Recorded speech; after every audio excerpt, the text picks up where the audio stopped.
following program contains scenes and language of a frank and explicit nature. Viewer discretion is advised.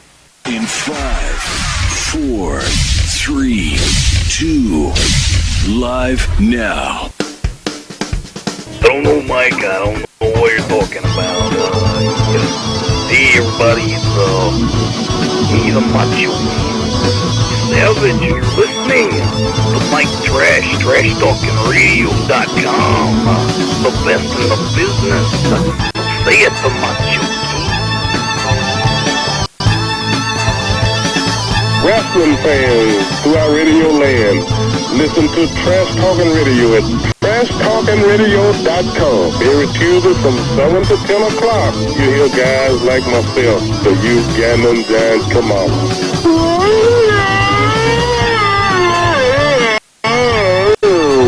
And that's my story. Using mere words to describe the Trash Talking Radio show from 7 to whenever we get done is like using a screwdriver to cut roast beef. This is Lunava Sean, the other half of the Rock and Wrestling Connection. That's the trashy one and the loony one together forever.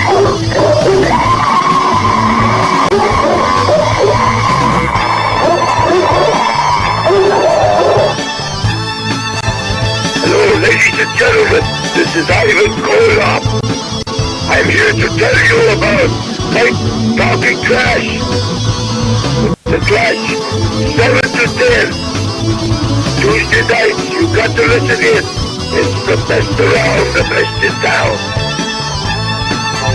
Alright, hey, this is the Animal. One half of the world famous Take in the Road Warriors. What you gonna do? If you know what's good for you, listen to Trash Talking Radio or else. Everybody, you're watching Trash Talking Radio. This is Hulk Hogan. Hulk, what do you got to say about Trash Talking Radio? Well, I gotta say that I just bought Trash Talking Radio. You're out of the picture, dude. This is my show, and you better watch, because what you gonna do when Hulk Hogan's brand new Trash Talking Radio runs wild on you? This is the Vital Idol, and you're listening to Trash Talking Radio every Tuesday from 7 to 10 on TrashTalkingRadio.com. And remember this. When the Vital Idol tells you, it's got to be true. And when it's on the internet, it's got to be real. It's Trash Talking Radio every Tuesday from 7 to 10. I am the top of pop, the king of swing, the international rock star way above par, the host with the most, Mr. Tuesday Night, the Vital Idol, Classy Mike Trash, and thank you very much. Thank you very much.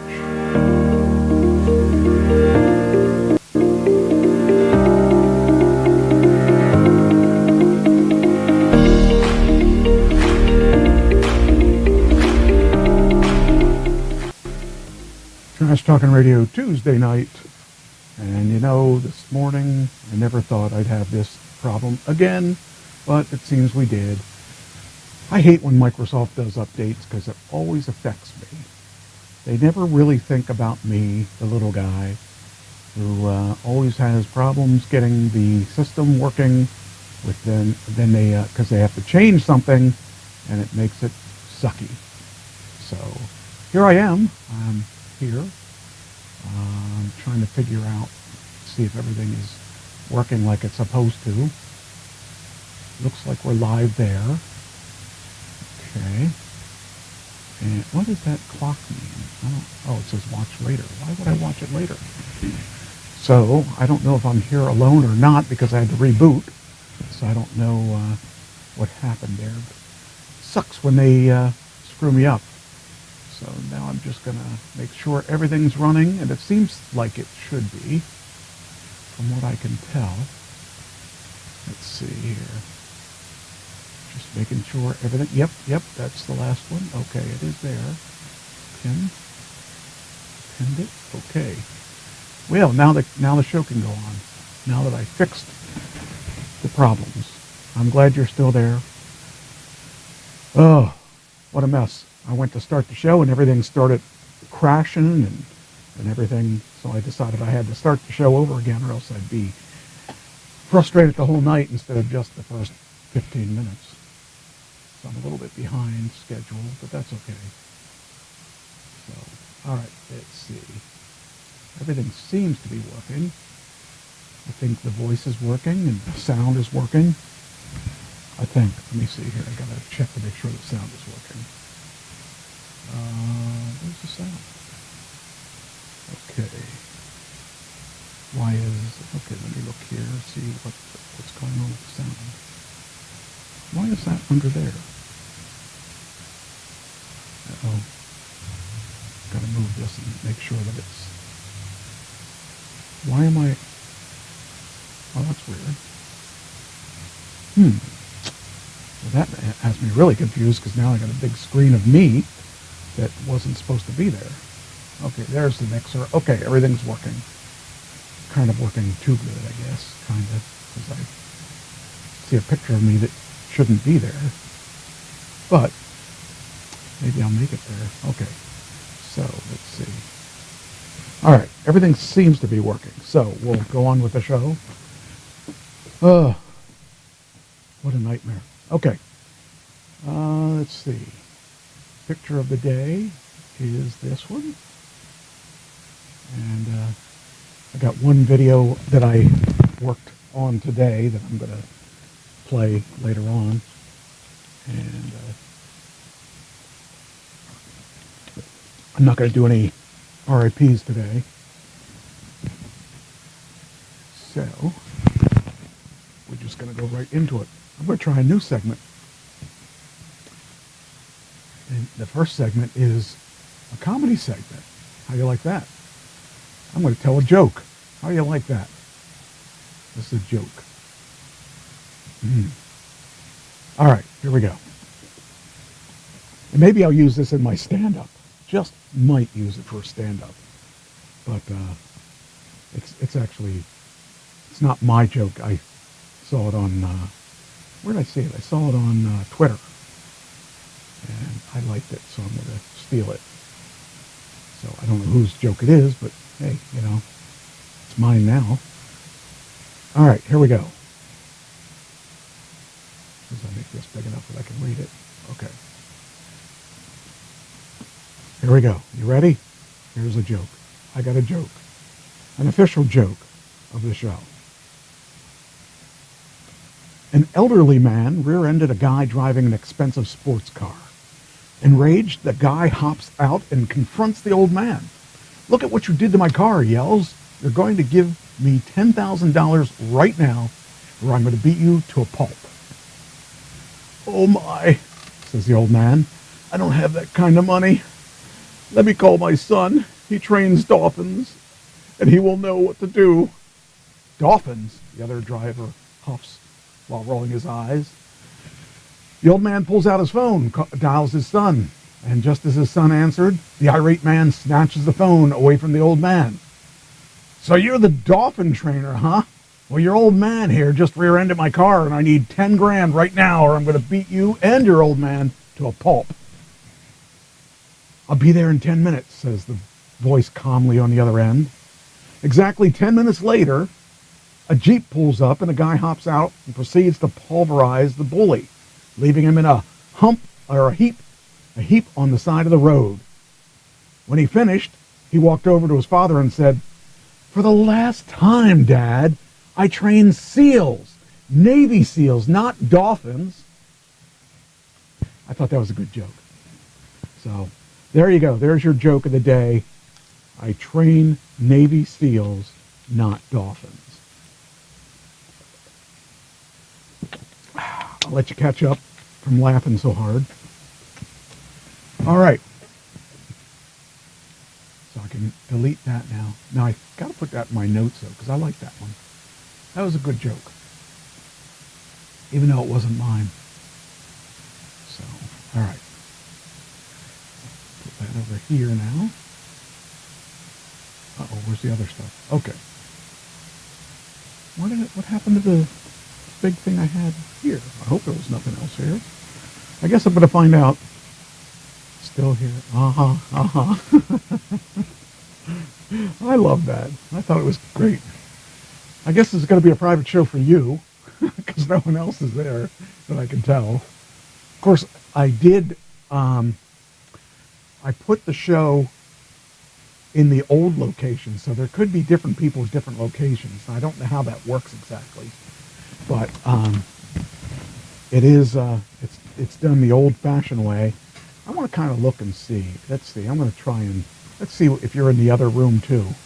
That way, that'll tell me whether or not that's how it works, because I don't know how it works. All right, let's see. All right, there we go. I want to go back, see how that works. No, that's not how it works. Okay, hold on. All right, so now I should be able to go here and go here and see if you're in this chat room too. Yeah, you are. Okay. When you lean to the right, you go off the screen. Okay. Well, that's because I'm not really there. Anyway, all right. So I now know that you're in the chat room on my site, and you're on the chat room in the. It's all the same chat room. It's good to know. So, all right. So it doesn't matter which chat room you're in the same chat room. Now I didn't check, maybe I should check, I know it's different if you're on YouTube. I guess I could look inside that one. Let's see if there's anybody there. And there isn't. Okay, not yet. All right, so, all right, let's go. Let's get things started here. I don't have any obituaries to worry about. I mean, I decided not to do the one that I had.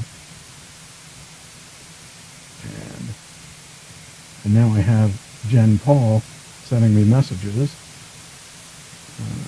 Is that like boom chicka wow wow? No. She's sending me messages. Jen is sending me messages on my instant messenger, and she always forgets I have a show. It's hard to believe that a person retired has so much to do, but, well, I have one less thing to do anyway. Anyway, let's go. Let's do it. Let's do it. I guess we'll start. Well, I'm not gonna play that. I'm not gonna play that video yet, but I did finish the video. The Dr. I can't even think of his name. Branch Schloss, whatever his name was. I did finish that and sent that out. You know, it's funny. They kind of sent me a weird. That they sent me a request for this audition, but I can't upload it. So it's weird that they would do that. So what I did was I uploaded it to YouTube, and I gave them a link. But in this site, in the site that they use. Usually I upload it to that site, so I don't know. All right, so first story. Oops, I gotta grab the right one. All right. Oh, my pen's falling. All right, I am dropping everything. All right, here we go. Former Major League pitcher arrested in alleged murder and attempted murder of his in-laws. You know, if you make that kind of money and you're set for life, why would you have to kill somebody? I don't get it. Anyway, he's not very good at killing people. He's 49, and he's a suspect in the 2021 slaying of his father-in-law and attempted murder of his mother-in-law. Now, this is him, I think, and his wife are both in trouble. So I can't understand why. I mean, like, I didn't necessarily get along with my mother, but I wasn't going to kill her. That would seem a bit harsh. Plus, she had nothing that I could gain out of that. And even if she had money, I don't think I'd want, her money. I would want, to continue doing things the right way. I mean, the first half of my life, I didn't do anything right. So it's kind of funny that I'm so adamant about doing things the right way now. So, okay. So here we go. Let me get in this thing here. Okay. So a former major league pitcher was arrested Friday linked to an alleged murder and attempted murder of his in-laws in Lake Tahoe, California in 2021. Danny Serafini, 49, and Samantha Scott, 33, were arrested Friday morning in connection of the slaying of Robert Gary Spore, S-P-O-R, Spore, I guess it's Spore, 70, and the attempted murder of Wendy Wood, 68. The victims are Serafini's father and mother. Now, you must really hate your parents if you want to kill them. And I know people that hated their parents that didn't kill them. They just stayed away from them. I.e., well, I didn't hate my mother, but I didn't love her either. I mean, I guess I loved my mother, but I don't know. I loved my mother, but I didn't like her. How's that? That's probably what it was. I don't know. Anyway, the victims are Serafini's mother and father and mother-in-law. And it says here, Smith declined to describe the nature of the relationship. What the fuck? I've got a radio. This is stupid. I'm on the air right now. Jeez. Why don't people understand that? I mean, is that really a hard thing to understand, that I do a radio show? For the past 20 years, I've done this radio show, and I haven't, it's not like I changed it every week. I've had the same radio show in the same place. Well, okay, that's not true. But the same radio show in the same place the past 10 years. But, I mean, I find it really funny that people don't see that, and they don't get that. And maybe it's because I'm not that good at communicating, I guess. I don't know. Oh, okay. So let me give this link out to people so that they can find the radio show, because apparently it must be very difficult to find. Go in here, and that's not the right one. This is the right one. Yeah. Okay. Do I not have a radio show? No, I have a radio show. This other computer is really slow too. I don't know what's going on here. I don't know maybe that one has an update too. But I didn't update the second. What? Oh, no. Okay, none selected. Okay. So we go here and give her the link. And let's see, who else can I invite? Why not? I guess I could send the usual suspects. And I don't know where my sister is. Really strange. I would have thought she would have been here. She may have been here and then left. That would be sucky, because she didn't know I was here. All right, there we go. Be nice. I am nice. I'm awfully nice. I am freaking nice. I am the nicest person ever. Ever. So, there. Okay. Now, I guess I can close this window because I'm over here. Okay. Okay. There we go. Hey, there you found me. Yes, I'm here. Anyway, so this Major League Baseball player, Danny Serafini, and his girlfriend, Samantha Scott, were arrested Friday morning in connection with the slaying of Robert Gary Spore, 70, and attempted murder of Wendy Wood, 68, and placed in the Sheriff County's and attempted murder. So apparently this guy, this Major League Baseball player, I guess ex-Major League Baseball player, because he's a little old to be a Major League. I mean, I don't think you can play. I don't think you're playing at 49, right? It says here, Scott was arrested at Harry Reid International Airport. I guess he was trying to make a break for it. And then Serafini was listed Friday as an inmate at the Humboldt County Detention Center. He was charged with being a fugitive from justice. Scott was listed as an inmate at the Clark County Detention Center, and it's unclear whether Serafini or Scott had attorneys. On June 5th, 2021, deputies were called to the residence in Homewood, a neighborhood in North Lake Tahoe. Tahoe is in Vegas? I think it's in Vegas. Spoor was found dead from a single gunshot, and his wife, Wood, had also been shot but hospitalized and recovered. She died a year later. Investigators secured. That's the stupid thing. The guy. You know, if your parents have cameras, you would know that.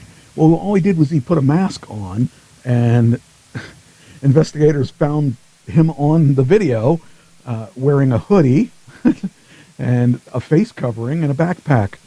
So I don't know how they figured it out it was him, but maybe because of his body structure, I don't know. But it says here that since then, the sheriff's office has said evidence gathered by detectives have pointed to Serafini and Scott as suspects. Sheriff Wayne Wu, oh, that's a cool name, Wu, must be one of Ric Flair's relatives. Wayne Wu praised his detectives for their diligence as an investigation that lasted more than 2 years. Today, justice was served.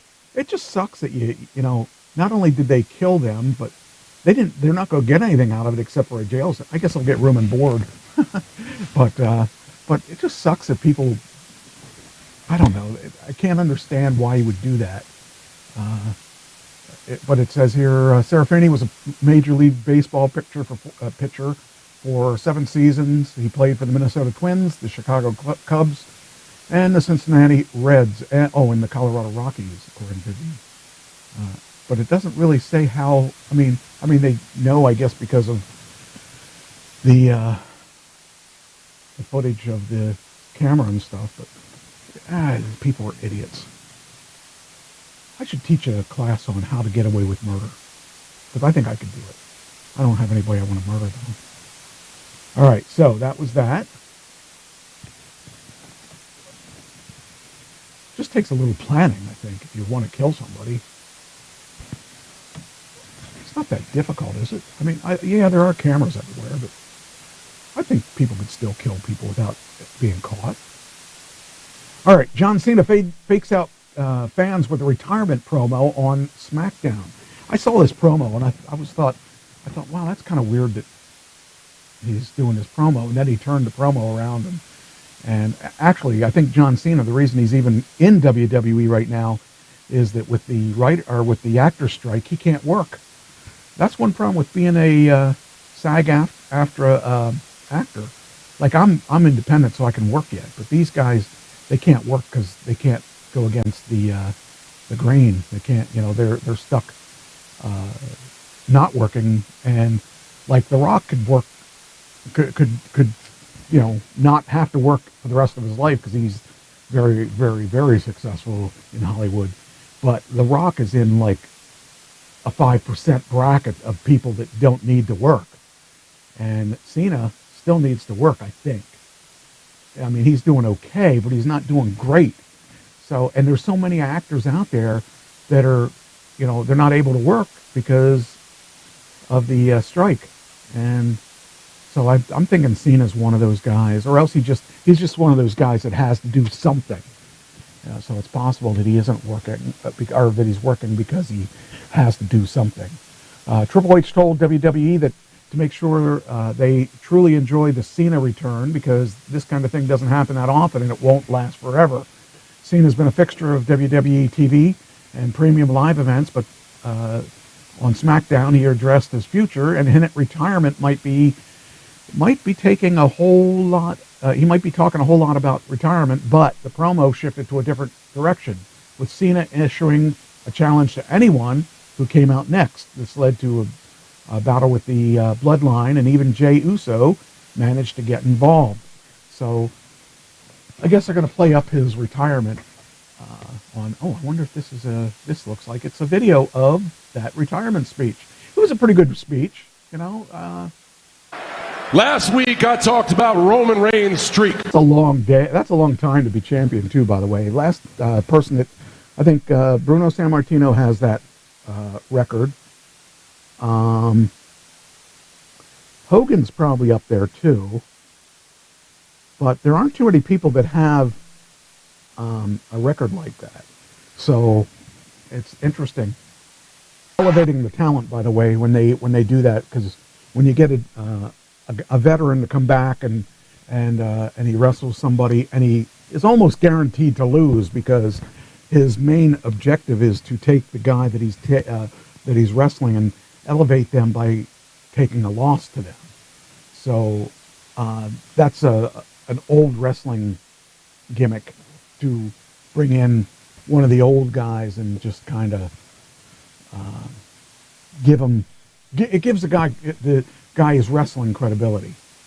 So I'm doing this and I know they're going to hit me with something, because Fox doesn't really, I mean, after all, who cares? I mean, they're going to end up threatening me again as they do all the time. I've been especially WWE. WWE is really picky about their product. They kind of, I don't know what it is, but they're like certain countries and stuff, they aren't allowed to play. Well, when you're in the United States, you can play pretty much everything, but you're going to get hit with their copyright stuff. But certain countries, they don't allow the stuff to play in, and I don't really know what the reason is for that, because it doesn't make sense to me, but I don't know. There's got to be a reason. I don't know what it is. I've been talking a whole lot about retirement. Hey, it's a nice thing to retire. I like retirement.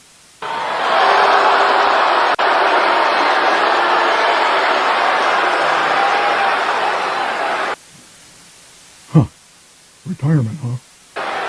The beginning, I really, really, really hated him in the beginning, and I grew to like him after a couple years, and showing that he has the endurance, the will to keep going, and all that stuff. So it's interesting that he is still in the business even now, because he doesn't need. I would hope he doesn't need it. I mean, you think his movies that come out, like he was in Fast and Furious, I believe, the newest one. He was in not the Suicide Squad. I forget the name of his. He has that TV show it was on HBO, Peacemaker. Yeah, the Peacemaker. And they're supposed to be making another season of that.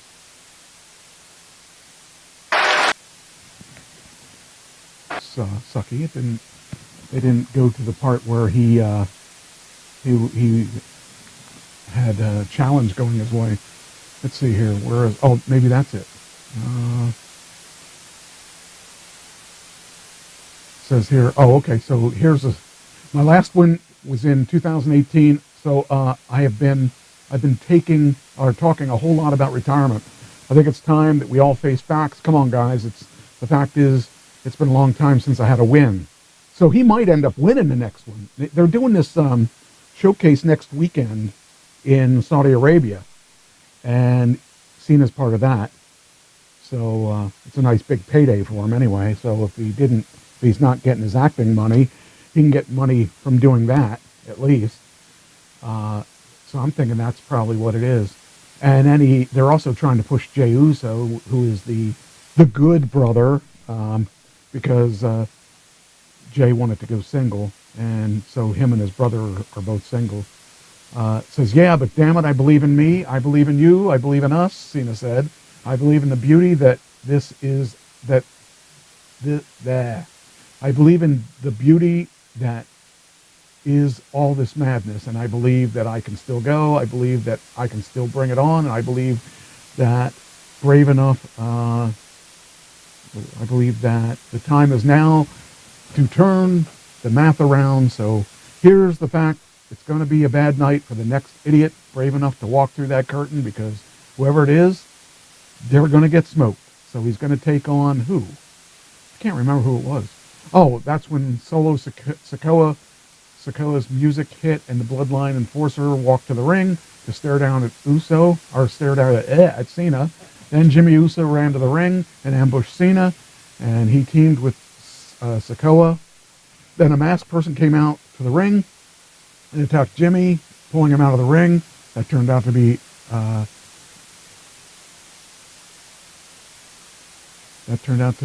Jimmy. Huh? That's kind of funny. It says the person came to the ring and attacked Jimmy, pulled him out of the ring to the floor.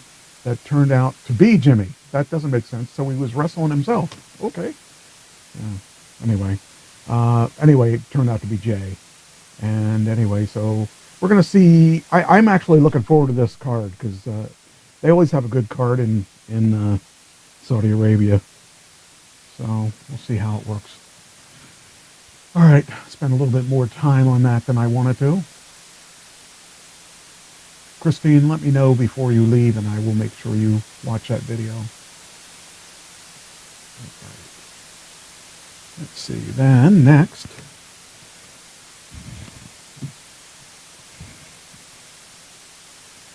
all right. I never thought I'd be doing this, but I actually have a Kourtney Kardashian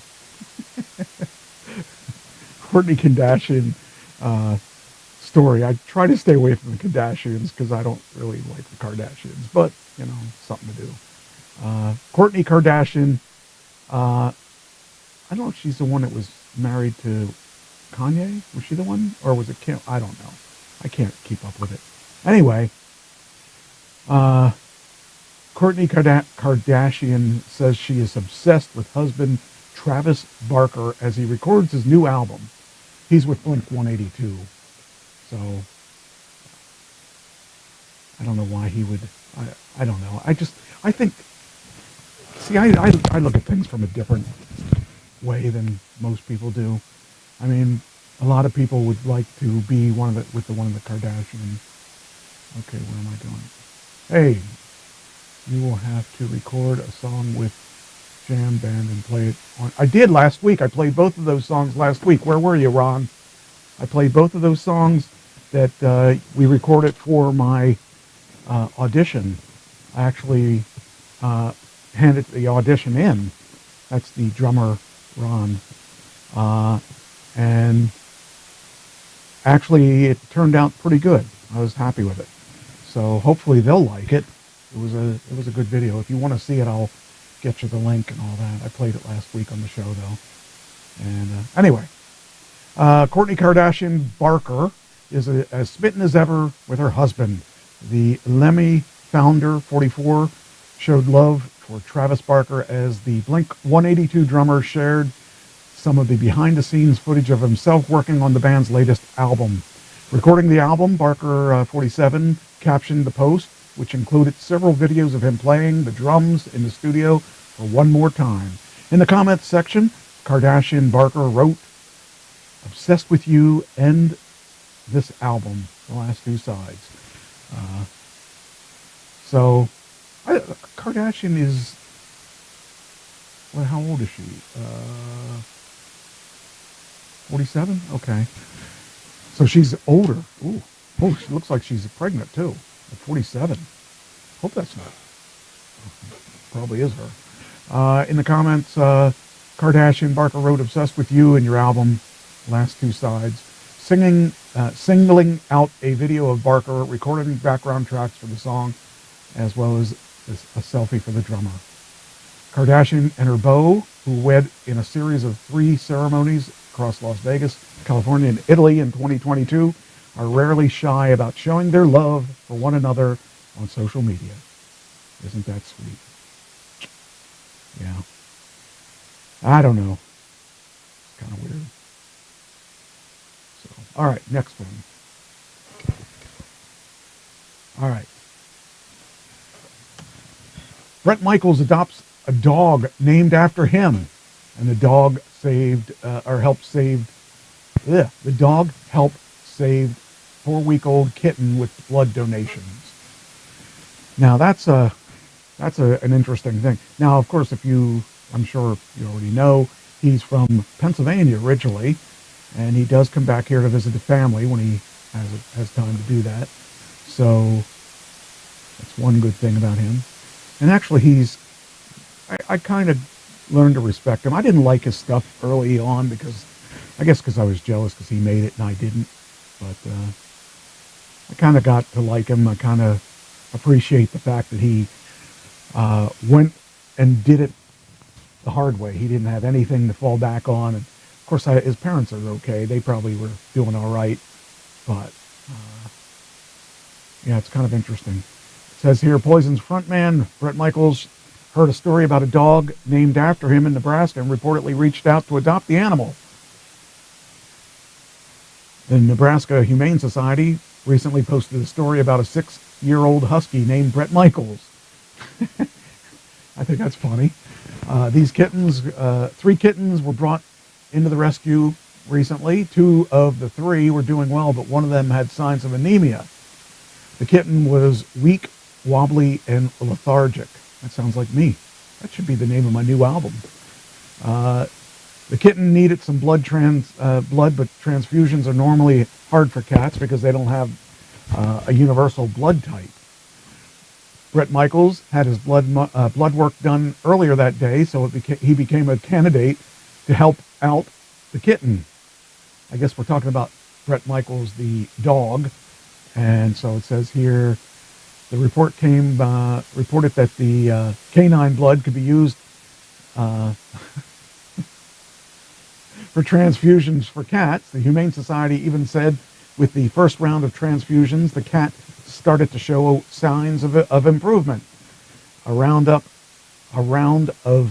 applause, get it, applause, for Bret Michaels for being such a calm and brave boy. That would be the dog, not the musician. And to our vet team for the quick thinking, little man is now on the road to recovery, and Bret Michaels is patiently waiting for his forever family. That's the dog and not the... Oh, there's the dog. Oh, that's a cute dog. That would be a nice dog to have. I would adopt that dog too. The front man of Poison, Bret Michaels, got word of the dog Bret Michaels' story and contacted the Nebraska Humane Society to adopt him. Word got around that Bret Michaels, who loved the story, wanted to chat with us. One phone call later, guess who's going to be living with the rock star life from here on out? Of course, Bret Michaels the man adopting Bret Michaels the dog, and we can't wait to see how he thrives in his new home. Yeah, well, hopefully Bret Michaels the person is not full of drugs and alcohol. I think he's a diabetic or something, so it may not be an issue. I could not have been more touched and more honored to adopt Bret Michaels the husky, knowing that he gave blood to save the life of a kitten. Not that he wanted to. He didn't have a whole lot of choice on it, I guess. Bret Michaels said it in a statement to People magazine. I could not work fast enough to adopt that husky and extend his awesome quality of life. So, there you go. Bret Michaels, the musician, adopted Bret Michaels, the dog. So, yeah, that's a good story. I don't mind that story. Let's see what the next story is.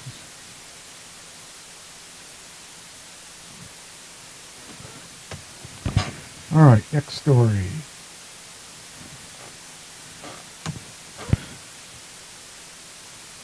Paul Stanley shoots down Kiss Vegas Sphere residency rumors. So I guess there's a rumor out there that Kiss is going to do a residency in Vegas. And Paul Stanley's like in his mid-70s. It's no wonder he wants to retire. Geez, if I would want to retire too if I was in my mid-70s, I think. but maybe not. I think that sometimes, and then other times I think maybe I wouldn't. I mean, I'd go as long as I can, but, it's hard to say. Hold on here. We'll do this. Okay. All right. It says here, Paul Stanley's thrown cold water on the internet rumors that Kiss could stage a residency at Las Vegas's new MSG Sphere. The multi-billion-dollar state-of-the-art venue has been the talk of music fans everywhere, with everyone or many speculating about the artist that would follow U2's upcoming residency. Despite the long history of incredible productions, it seems Kiss is not bound for the Sphere. I can't speak to it in any other way except to be honest with you about it. The way I feel today is I can't see it happening, Stanley said. As far as I'm concerned, we're done. The final leg of the Kiss End of the Road farewell tour wraps up December 2nd at New York's Madison Square Garden. Though it will close the book on the band's touring days, Stanley plans to continue curating Kiss catalog and business interests along with Gene Simmons. So, there you go. Are they really saying farewell while Stanley and Simmons have remained steadfast in their decision to retire from the road? Both have suggested that Kiss can continue in some fashion without him. One suggestion often floated by fans is that other musicians could perform Kiss songs dressed in the band's iconic makeup. You wouldn't know. I mean, if they're good enough, you really wouldn't probably notice. I think anything's possible. Stanley says that if the band has discussed the concept of a new lineup, it's certainly something that we've spoken about, but not anything more than that. So they did talk about it, but they haven't made any decisions on that. And, knowing Gene Simmons, he'd want to definitely, make money wherever he can. So, and there's so many things you can buy that has Kiss's name on it that, if you're really hurting for Kiss memorabilia, you can always buy Kiss memorabilia. But I mean, nothing is going to make up for the real band. But tribute bands, I mean, there's some tribute bands out there that I think pull the show off pretty good. I've only done one or two Kiss songs in my life, but I'd be open to it. Not that they'd hire me for it, but but you look at things like Journey when Steve Perry didn't want to do it anymore. They found somebody out in the Philippines that could sing every bit as good as him. Well, pretty much as good as him. So why not? All right. This is interesting. Bad Bunny was the host of Saturday Night Live last week. And it says here that Mick Jagger and Lady Gaga made appearances on Saturday Night Live to support Bad Bunny. Bad Bunny's kind of an interesting character because he's a wrestling fan too. And a couple years ago, he actually went in the ring and wrestled. Hard to believe, because Bad Bunny's not exactly a big guy. He's kind of really small. But, he wanted to do it and was willing to put the time in. And so he came out and did a match. Actually, he led up to a match. He did a series of angles leading up to a match and actually was in a match. So, stranger things have happened. I mean, a little guy like him got in the ring and he actually looked good. So, I mean, he didn't look good like Logan Paul good. I mean, Logan Paul actually did really well as a wrestler. And that doesn't make any sense because he was doing things like boxing and all that. And there's not a lot of crossover in boxing and wrestling. But Logan Paul's going to Saudi Arabia too.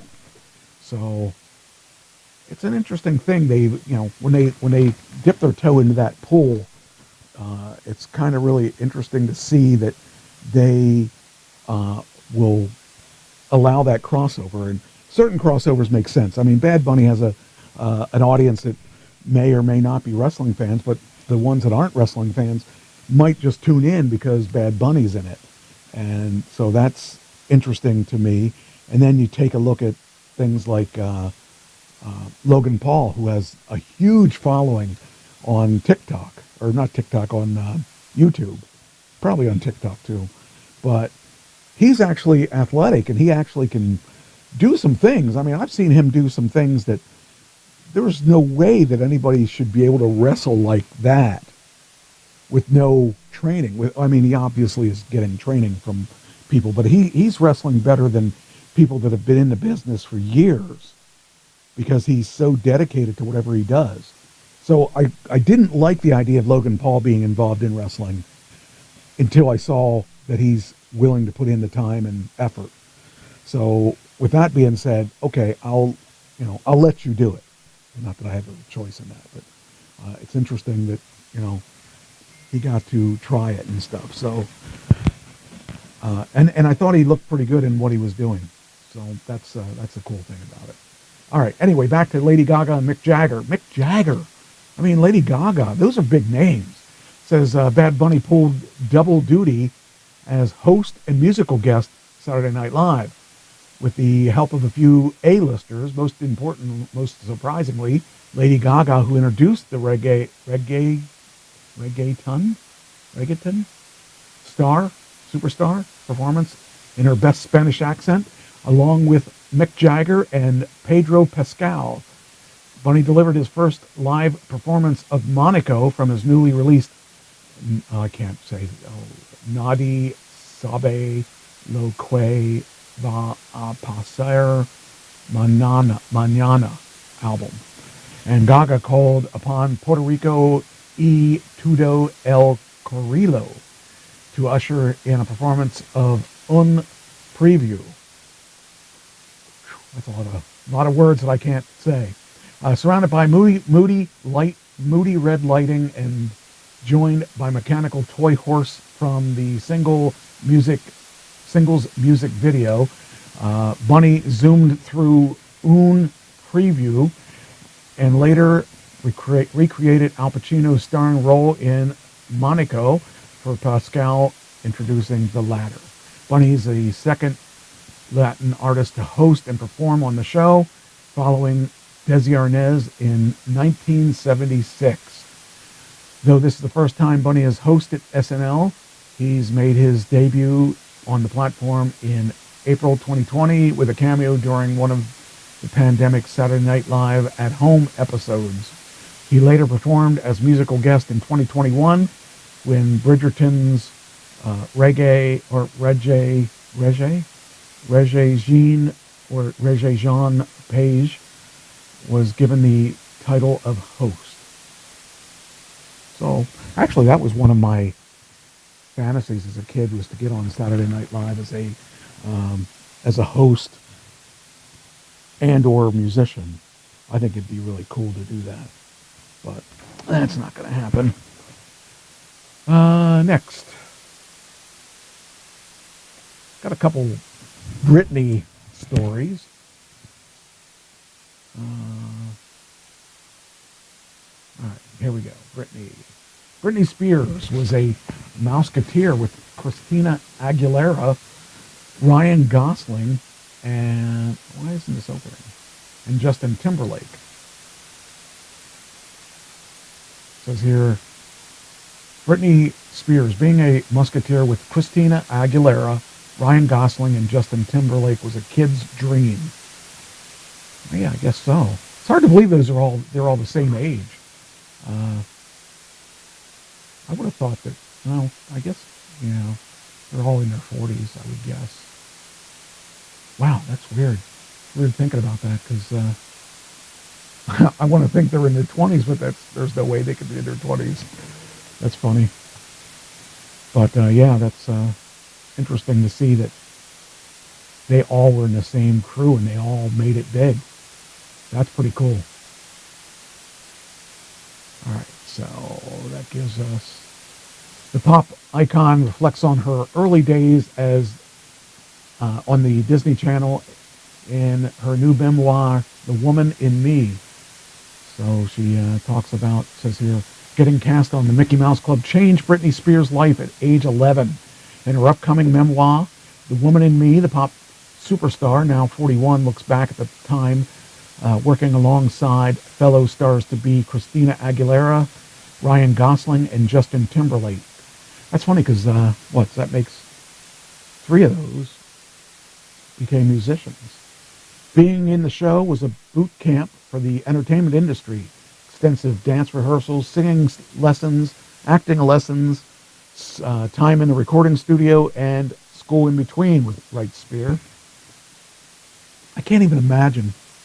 But, I mean, those 4 all made it into the entertainment industry. Wonder what happened to all the others.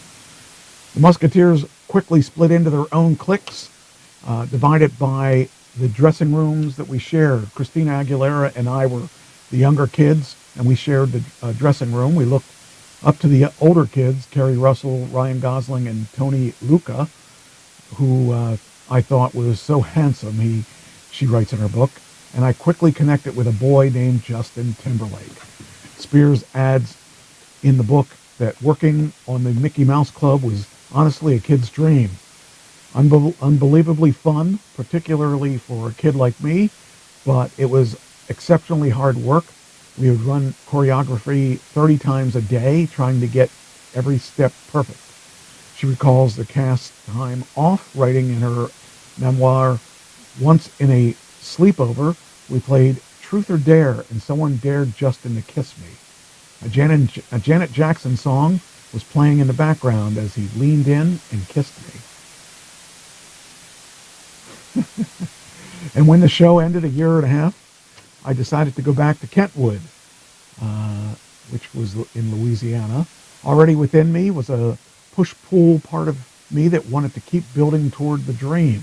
The other part wanted me to live a normal life in Louisiana. For a minute, I had to let normalcy win. Spears starred in the Mickey Mouse Club from 93 through 94. The series came a launch pad for performers as the Toxic singer and many of her castmates went on to become massive superstars. The Woman in Me finds Spears detailing her journey from young starlet to mega pop star, as well as her past relationships and soul-crushing experience under a conservatorship from 2008 to 2021. Well, she's free now, but I mean, her father had wasted so much of her money. I don't know how she survived. Wow, she's 41. For some reason, I don't know. I just didn't think she was that old. I kind of thought she was much younger than that. And I shouldn't because, she's been in the news for a long, long time. All right. Anyway. So I made that audition for The Voice. And here is an article on every celebrity coach who has quit The Voice. And it makes me wonder, if I don't know how long it's been on. I've never even watched a copy of that show. So I probably should watch it and become aware of what they do on that show because, I did audition for it. So I don't know if I'm going to get on it or not, but it would be kind of cool to do something with music. I really hate the fact that I'm not doing anything with music right now. It just kills me to no end. I just don't understand. Oh, well. But anyway. Let's see here. All right. Let's see who these coaches are that have left The Voice. It became something that I didn't feel was what I had signed up for in season 1. Okay, let's see who the coaches are that left. Blake Shelton was one of the most recent coaches to leave The Voice and was the last remaining OG coach, original guy coach, I don't know, on the show. Blake appeared from season 1 to season 23. Wow, I didn't realize that's been 23 seasons. So it started in 2000? Huh. He originally planned to depart the show in 2020, but decided to stay longer. So he's no longer with them. Adam Levine, well, he's one of the guys I wouldn't mind meeting. That sucks that he left. 2019, Adam Levine announced he'd be leaving The Voice after 16 years, 16 seasons. He explained later when he was, while he was very fortunate to be constantly working for so many years, it was nice to be able to take a break. Well, I wish that he was still there because I wouldn't mind, Christina Aguilera, after joining The Voice for its first season, Christina Aguilera stuck with the show for several more years. She appeared on seasons 1 through 3, and then 5, 8, and 10 when she decided to make her final exit. Christina explained that she was longing for freedom after years of taking part in the energy sucker. CeeLo Green was one of the original coaches on The Voice and remained with the show through season 3. After taking a season off, he returned for season 5, but decided to permanently exit the show when it wrapped. And looking back, CeeLo says the whole thing quickly became a job. Well, yeah, it's a job. Usher. Geez, I don't think this is going to be for me. I keep seeing these names that there's no way they're going to like what I'm doing. Hey, how you doing, Tina? Good to see you. It says here, Usher said that he first joined The Voice during season 4, and after a short break, he appeared in season 6. He permanently gave up his coaching seat at the end of that season, and he has since returned as an advisor for season 8, 17, and 19. I don't know, I keep saying these and I think there's no way they're going to like me because I don't do music that goes like any of these guys. I think the closest one I would be like is Adam Levine, and that's not even really close. Shakira, like Usher, Shakira signed for season 4, The Voice, and while she didn't appear on season 5, she returned the following year. And so after 2 seasons on the show, she decided to permanently leave the show, explaining she wanted to focus on her children and her music career. Pharrell Williams, yeah, I don't think I'm going to fit in here at all. Pharrell served as a coach on season 7 through 10, but The Voice ultimately decided to leave. He wanted to focus on his music career. Alicia Keys, season 11 and 12, took a break to focus on her album. Then she came back for season 14. Miley Cyrus, that's the closest one that to anyone that I've read on here so far, and I don't even think that's going to work. She appeared on season 11 and 13, and when 13 10, 11, and 13. Then when 13 wrapped, she confirmed she won't be returning anytime soon, but didn't rule out coming back. Oh boy. Jennifer Hudson initially joined The Voice when the franchise franchise when she signed on for the UK version of the show. She went on to serve as a coach for 3 seasons, and in between work in the UK, she also joined the US version. Nick Jones, season 18 and 20. He didn't offer a reason for his departure. Then Ariana Grande, I know that name too, but again, sounds like this isn't going to be my show. Camila Cabello, don't even know who that is. So I have a feeling that that's not the show for me. Ugh. I was kind of hoping I would recognize some of the shows, some of the people on the show for rock, but none of these people are rock. Huh. Well, that sucks. I don't think I'm going to fit in there at all, so yeah, I had done some rock stuff, so I don't think it's even going to pass the test. Jada Pinkett Smith said she had a sexual experience with women as she addresses gay rumors. So apparently her and Will Smith are kind of separated and have been since like 2016. And she was on Howard Stern, I think it was earlier this week. Well, it must have been yesterday. Did I go yesterday? Did I see it? Oh, maybe I heard it over the weekend yeah, I must have heard it over the weekend because it must have been Saturday I heard it. It was a replay. So, but yeah, it's interesting that they stayed together even though they're really not technically, I mean, they're married, but they're not, I mean, they're not together. So it's kind of a weird thing to think about that. Those experiences, she writes in her book, led to her realization about her sexuality. Jada Pinkett Smith is opening up about her sexuality after years of rumors that she and husband Will Smith are gay.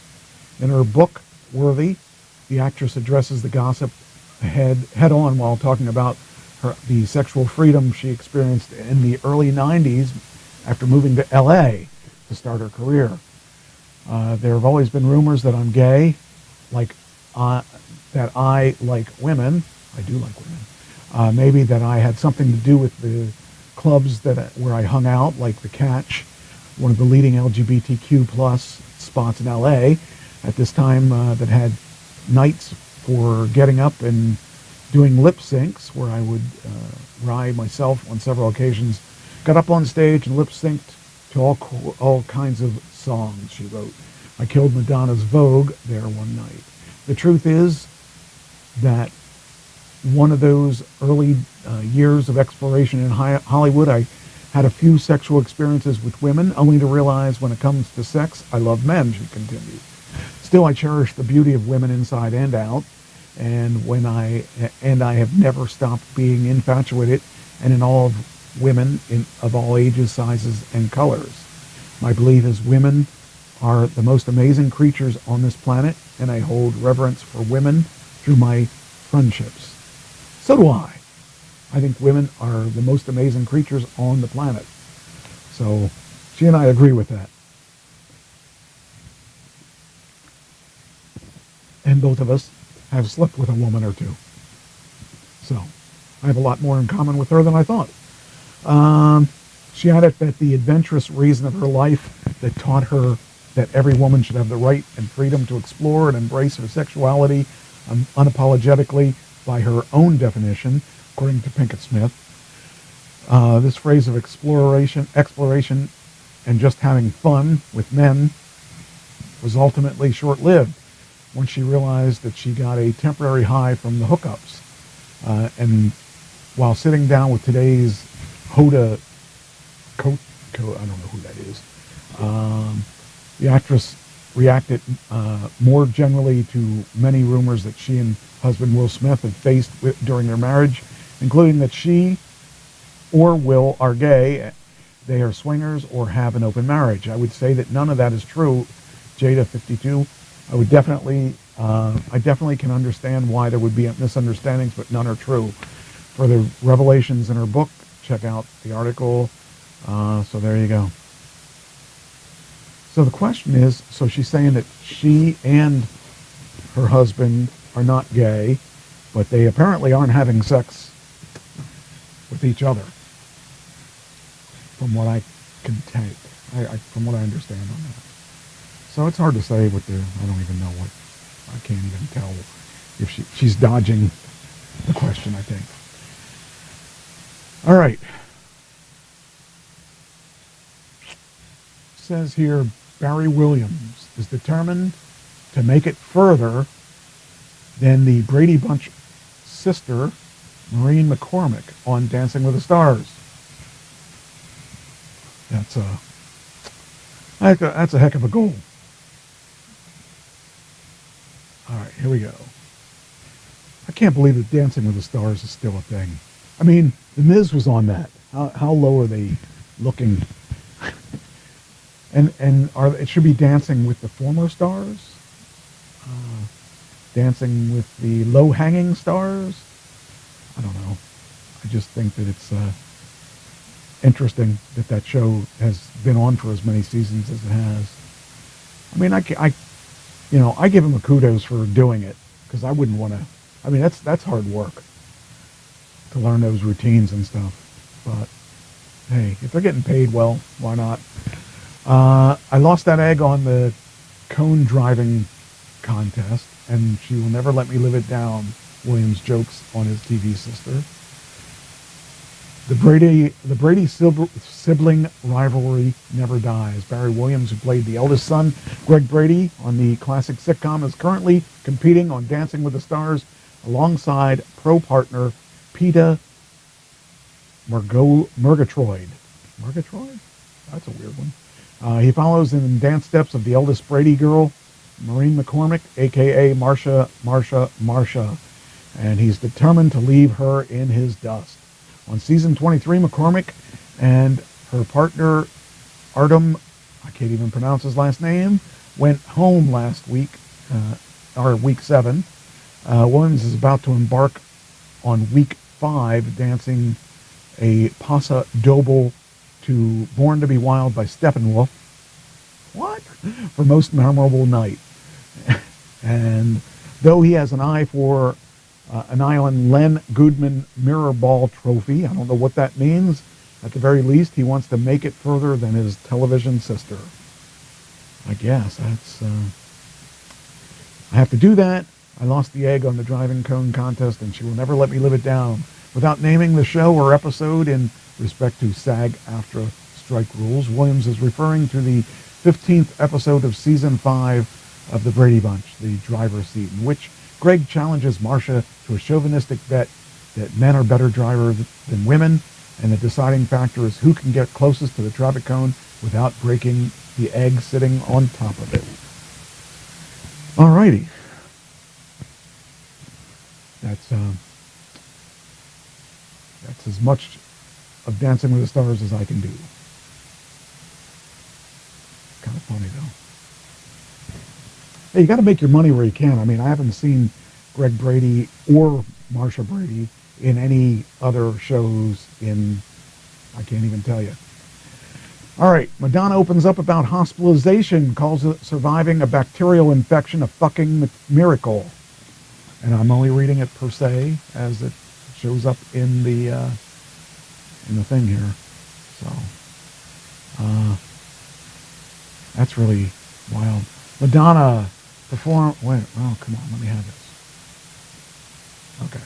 Less than 4 months ago, I was in the hospital and I was unconscious, and people were predicting that I might not make it, the pop superstar said, on stage in Belgium.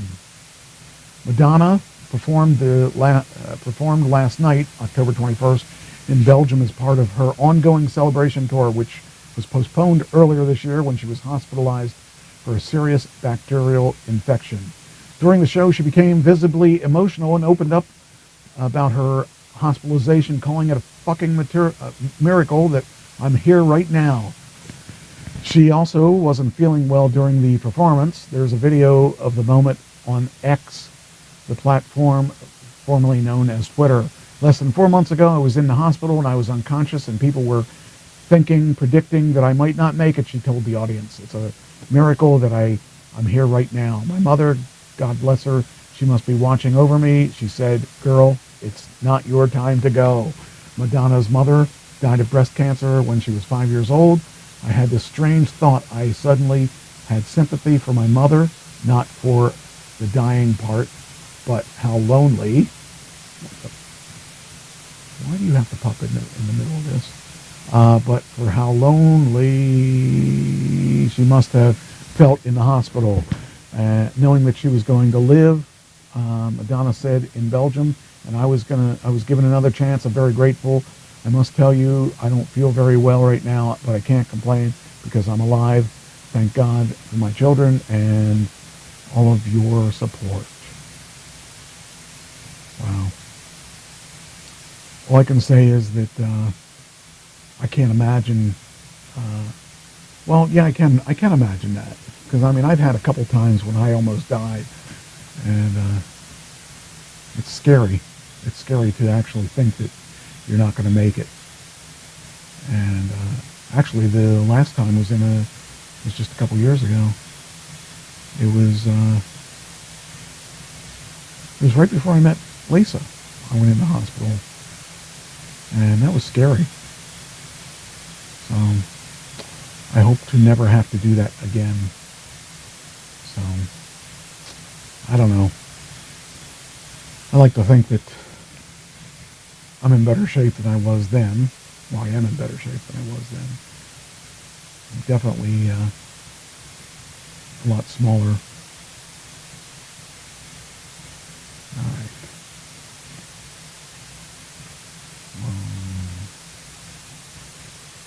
All right, there we go. Got that. I'll post that in the Facebook. Okay, next.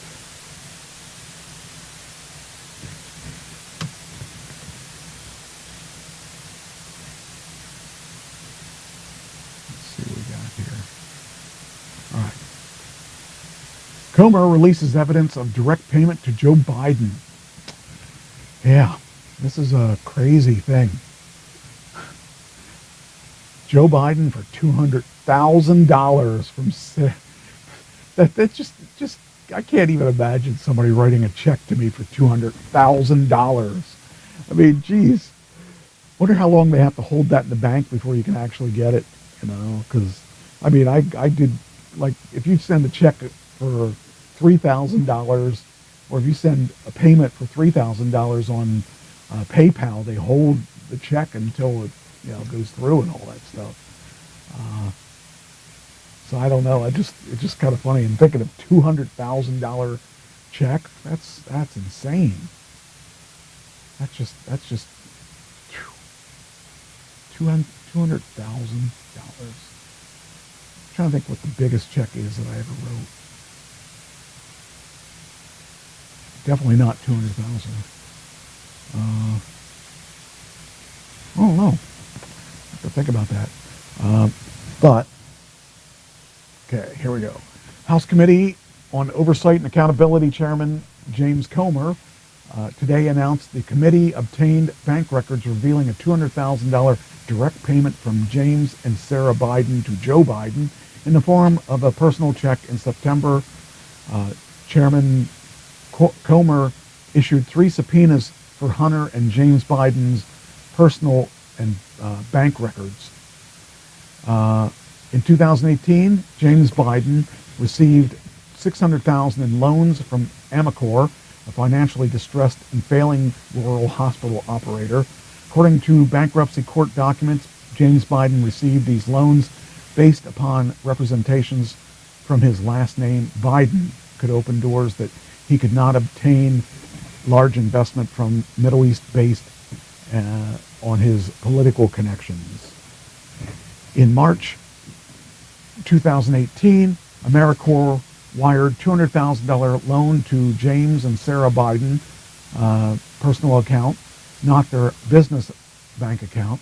On the same day, James Biden wrote a $200,000 check from the same personal account to Joe Biden. Chairman Comer released a video outlining the direct payment and questions to President Biden must answer for the American people. So AmeriCorps Health sent $200,000 to James Biden. James Biden sent $200,000 to Joe Biden. That's the summary of it.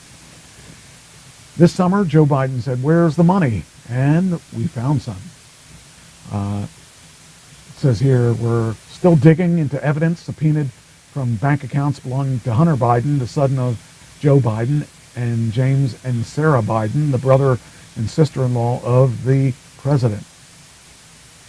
A document that we're releasing today raises new questions about how President Biden personally benefited from his family's shady influence peddling of his name and their access to him.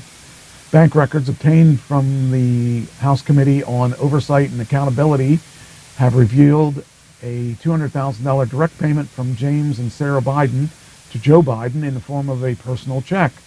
Here's some of the important context about the check that we've obtained from our investigation. Let's see here. In 2018, James Biden received $600,000 in loans from Americorps, a financially distressed and failing rural hospital operator. According to the bankruptcy court documents, James Biden received these loans based upon representation of his last name Biden, could open doors, and he could obtain large investment from Middle East based on his political connections.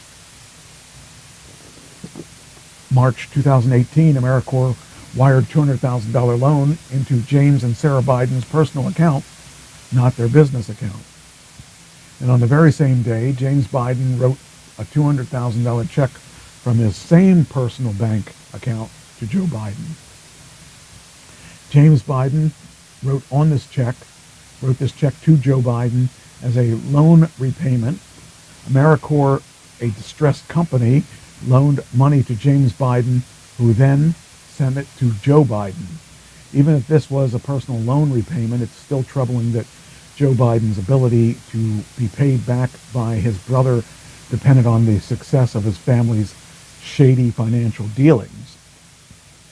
Some immediate questions President Biden must answer for the American people. Does he have documents proving he lent such a large sum of money to his brother, and what were the terms of the financial arrangement? Well, this is before he was president, though. I mean, I guess because it's shady and all that stuff, it probably doesn't really matter. But I mean, did he know that the same day James Biden wrote him the check for $200,000 that James Biden had just received a loan for the exact amount from business dealings with a company that was in financial distress and failing? The House Oversight Committee will soon announce our next investigative actions and continue to follow the money. The bank records don't end there, and there's more to come.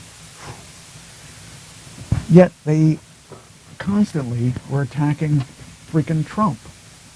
You know, it's amazing how it doesn't matter which side you're on, whether you're on the Republican or Democratic, they're all corrupt. That's the basic idea that I got. They're just corrupt. All of them are corrupt. I don't know. That's why it should be a businessman running the White House. All right.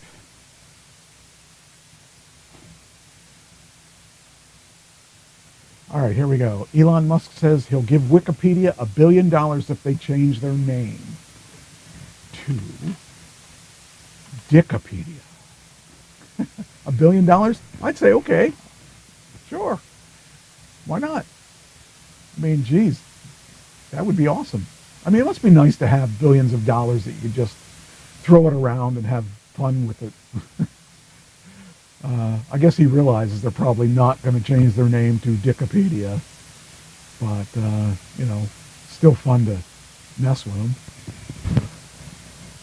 I don't know.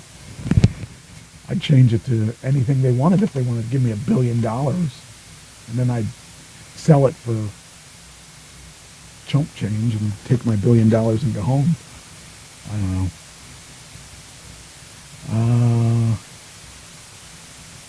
Okay. Elon Musk made a bold donation offer to Wikipedia on one condition. The CEO of Tesla and owner of X, the social media platform known as Twitter, previously known as Twitter, took to social media account to offer the online encyclopedia a generous donation if they're willing to rename their site. I'm willing to give them $1 billion if they change their name to Dickopedia, wrote Musk. Please add that to the cow and poop emojis on my wiki page. He said, in interest of accuracy. Oh, man. I don't know. I never really looked at his Wikipedia page. I wonder what they did say on there. Have you ever wondered why Wikimedia Foundation wants so much money? It certainly isn't needed to operate Wikipedia. You can literally fit a copy of their entire text on your phone. So what's the money for? Inquiring minds want to know.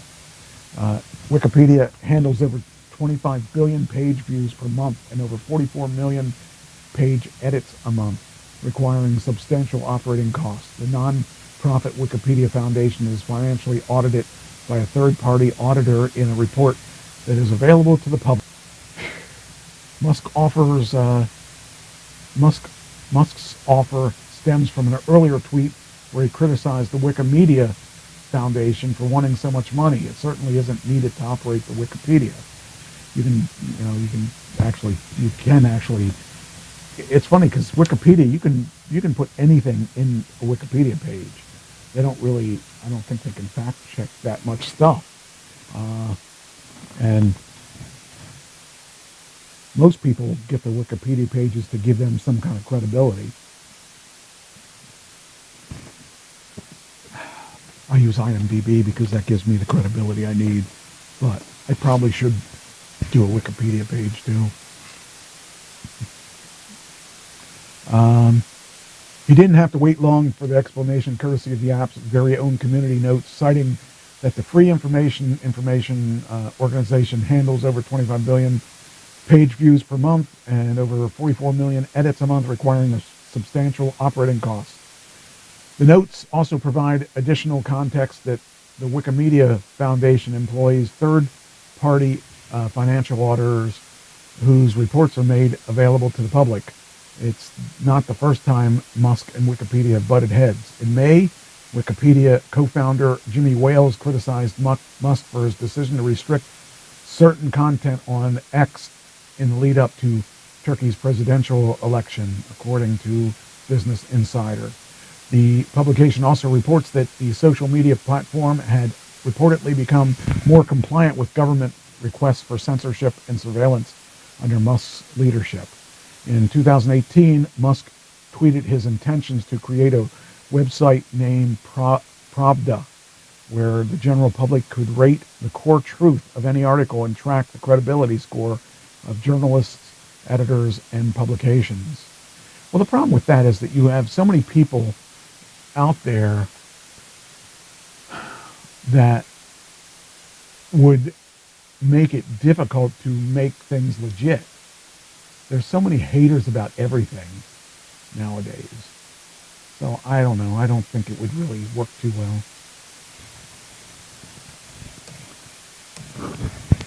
All right. Dave Chappelle. Boy, he's got a problem on his hands. He has a tendency to speak his mind over things he knows not anything of. And he's the newest person to face backlash for his opinions. I mean, his opinions are his. He had opinions about transgender people. He had and you know, he felt that he was right to say whatever he wanted about transgender people. Well, he also feels he has a right to speak about the Israeli problem. And, you know, sometimes you just got to be careful who you piss off. If you piss off too many fans, you're not going to keep your following. And he has a habit of speaking his mind. Dave Chappelle's comments on Israeli-Palestine caused some attendees on a recent comedy show of his to walk out. And it's said because he said that Israel is in the wrong in this conflict. The comedian made inflammatory remarks Thursday during a show in Boston where cell phones were confiscated. And according to the Wall Street Journal, he got into the Middle East topic towards the end of the set, where he seemed to mostly side with Palestine. For people who were apparently in attendance, DC launched in on this by first saying students who are publicly supporting Palestine shouldn't lose job offers, which has been a thing lately, which then led him to fully address the fighting going on overseas. He reportedly condemned the terrorist attack on Israel that was carried out by Hamas. He then said the response retaliation to Palestinians in Gaza has been disproportionate, accusing Israel of committing war crimes with their bombing campaign, and even claiming the U.S. was responsible for aiding and abetting the slaughter of innocent civilians. Amid these remarks, someone in the audience told him to shut it which has apparently ticked him off and caused him to lash out. Although what exactly he said isn't clear. What his Wall Street Journal says was communicated generally through,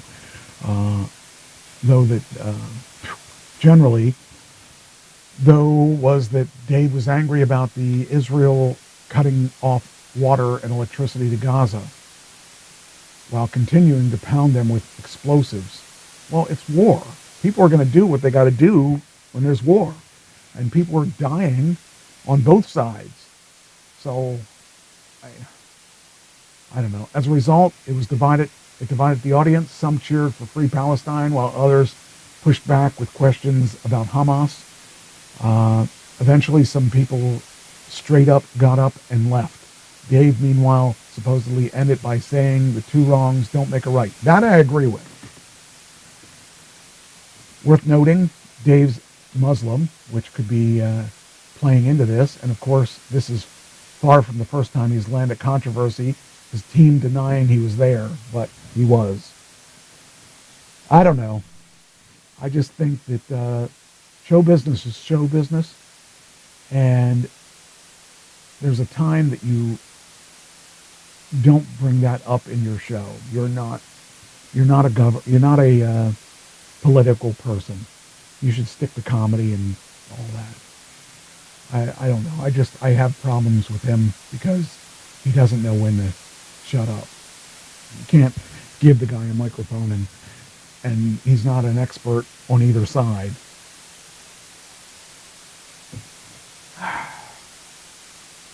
This is sad. Alex Trebek's home in Los Angeles is being demolished. You know, the guy dies and his home gets destroyed. That's really sad. But I'm sure that there's more to it than that, right? All right. You know, I think about those houses that they destroy in California, and it's so weird to think about that you're going to destroy a couple $1 million house and put another couple $1 million house in its place. And it's like weird to think about how much, if that's what his house looked like, it looks like it would be a pretty nice house, and it would probably be, 10 million, 20 million for that, depending where it's at. Alex Trebek's former home in Los Angeles, where he lived for decades, is being transformed into a pile of rubble. The late Jeopardy host's former estate in Studio City is being demolished this week, with bulldozers and excavators taking structure to the ground. It's just weird to think about how expensive that house is, and they're just destroying it. They didn't want the house. They wanted the land. In a bittersweet moment, Alex lived there for almost 3 decades until his 2020 death, and he took pride in everything around his home himself, and once brought out an entire hardware store for do-it-yourself renovations. Alex's former neighbors, what's that say? The foundation was probably uneven from all the bodies. Yeah, maybe. But it says here, Alex's former neighbors tell us a wall with a tarp went up around the property last week. Construction equipment showed up over the weekend, and crews started raising the home. Yeah, that's just crazy. And I mean, those house lots are not that big either. So if you have a neighbor, they're gonna get to see the dust and dirt and everything of the house being destroyed. We're told dozens of construction machines, big trucks, and trailers are working on the massive teardown, and we got a video and photos of the demolition. Let's see. TMZ broke the story. Alex died in November 2020 after a battle with pancreatic cancer, passing away in the very home. I guess I wouldn't want to live in a home that someone died in. Oh, these are different pictures of him. That's funny. He really poured blood, sweat, and tears into the house for decades, and even drove a pickup truck specifically because he was constantly going to the hardware stores for his home improvement supplies. Oh, boy. It's sad, but hey, you know, it's a house. And it's a house that that person apparently didn't want to have that bought his property. But that's not the only one they destroyed. So not only did they destroy Alex Trebek's home, but they also destroyed Betty White's home. It's just, I guess if I had that kind of money, then I could tear down the house and build whatever I wanted. I'd probably do it too. I mean, it's only a house, but you think about this, and these people live their lives in these houses, and I think about, I can't even imagine just to buy a house so that they could destroy the house, or to buy the property and destroy the house. But her house was really nice, and it's weird to think that I mean, she died in it, so I guess that would make sense. But her house was really nice. Here's before. I mean, that is a really beautiful house. And it says after is this. And it says here, former LA home where she lived for decades has been wiped off the map. And now a massive new building is rising up in its place, totally changing the lot. The late actress had a relatively modest Brentwood property, modest for A-list celebs anyway. But the new mansion being built at the same piece of land is a big departure from Betty's style as seen in the photos. So here we are. This is, these places are right up against each other too.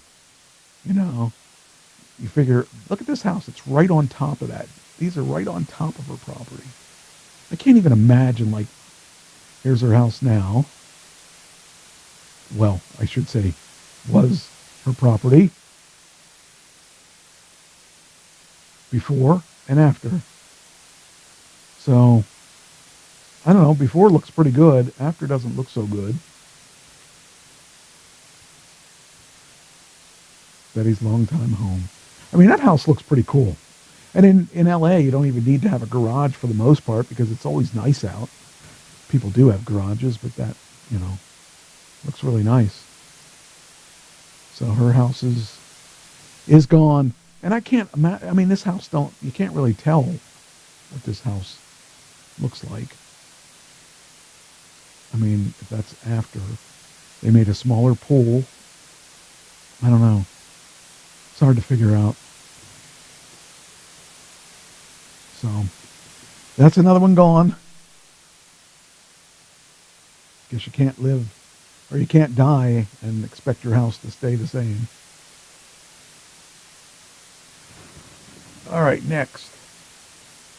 This one's a really weird one that I was talking to my sister yesterday. I think it was yesterday. And we were talking about Octomom. Now think about this. This happened in around 2009, I think it was. This is a woman who I think she had 6 kids to start. And then she wanted to have more kids and ended up having 8 more kids. So she now has 14 children.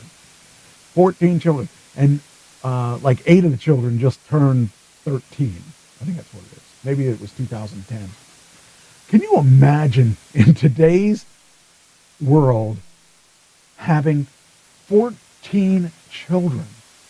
14 children. I can't imagine having one, but having 14, and she's a single mom. That's just unreal. How could you afford, especially since she lives in California, how could you afford to have 14 children and survive? Now, she originally got into porn to try to make ends meet, but she isn't doing porn anymore, so where is she coming up with the money for 14 kids to be funded? Because, I think the oldest one, I think like I said, there were 6 before, and then there were 8 more. So, yeah, there they are. There's the last 8. It says Full House Octomom Nadia Sulman has 14 kids. The California native has been documenting their busy lives via social media. The former adult star was already the mother of Amara, Kalissa, Elijah, Jonah, Joshua, and Aiden when she gave birth to octuplets in January 2009. Nania, Isaiah, Malaya, Jeremiah, Noah, Josiah, Jonah, and Makai. The little ones turned 13 in January 2022, so they're 14 now, and they're about to turn 15. And the California State University Fullerton graduate celebrated the milestone with an Instagram tribute. You are all growing into some of the most kind, humble, grateful, and loving human beings I've ever known. Sulman captured a family photo at the same time. Each of you possess a rare and unique characteristics that are unlike any of the other children your age, particularly in our society today. You're selfless, altruistic, non-materialistic, and loving, fearing followers of God. I do not know what I could possibly have done to deserve being blessed so bountifully. I love you. The former psychiatric technician told New York Times in December 2018 that she lives with her brood in a 3-bedroom townhouse in California. Her youngest children take turns sleeping on the couch, Sulman revealed at the time. Can you imagine, like 3 rooms and 16 children, or 14 children? That's a lot of kids. And I'm surprised that she didn't lose those kids, because they don't even have their own room. I mean, they got to take turns. That's just unheard of. Octomom Home Alone star told the outlet that her kids now know everything about her previous rehab stay and sex tape, explaining they know they went through it with me. It's a huge weight lifted off of all of them when I went back to who I was. We're struggling financially, but it's such a blessing to be able to be free from that.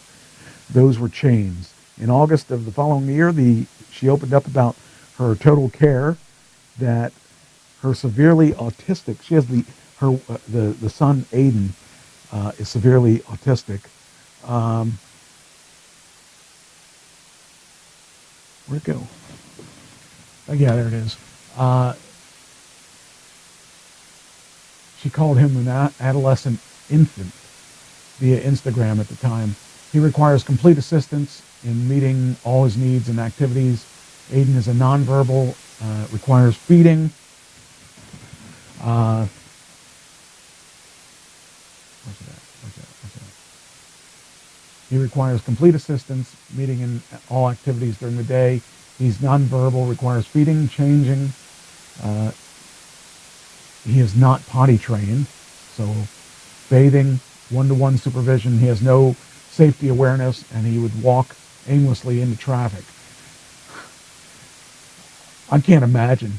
It says, I, his mother, am and always have been the only care provider. This job is my life, other than caring for my other 13 children. My children are my life. I'm wondering now, we're talking about 14 kids. How do you do that? How can you make money? The 666, the Devil's Child star, went on to explain that she wanted to show her followers her real life and prove to the critics how seriously she takes her motherhood. Keep scrolling to see Sulman's sweetest shots with her kids over the years, from Mother's Day celebration to back to school. That's just a lot of kids. Oh man, and that's only 8 of them. Oh man, what happened to the other 6? What'd you do? Sell them off so you could keep the other? That's crazy. Oh man. Now that looks kind of funny, having all those costumes for the kids. And how do they determine who gets what costume? And where do you get the money to buy these costumes? These aren't cheap costumes. So we see 8 of them. 1, 2, 3, 4, 5, 6, 7, 8, 9, 10. There's 10 of them. Still missing 4.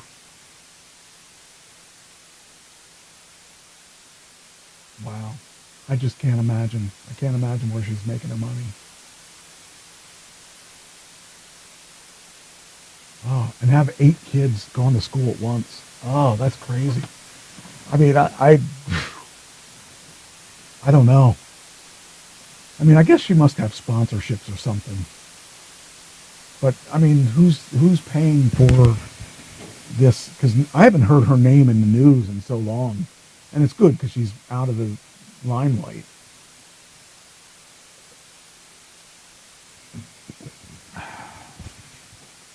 It is irresponsible.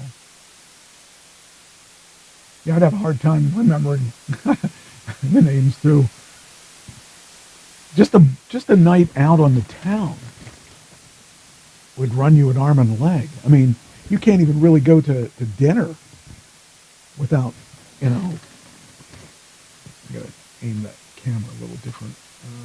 Where's my camera? So let's see. Oh, this way. There we go. Gotta stop disappearing from the screen. But yeah, I mean, to think about that, these kids, how do they? A bowling game would cost you, I don't know. Say it cost you.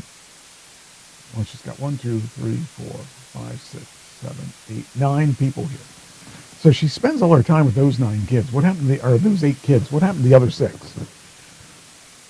I mean, they might be grown up now, but still, you know, still they're part of your family. So I don't know. I just can't imagine what.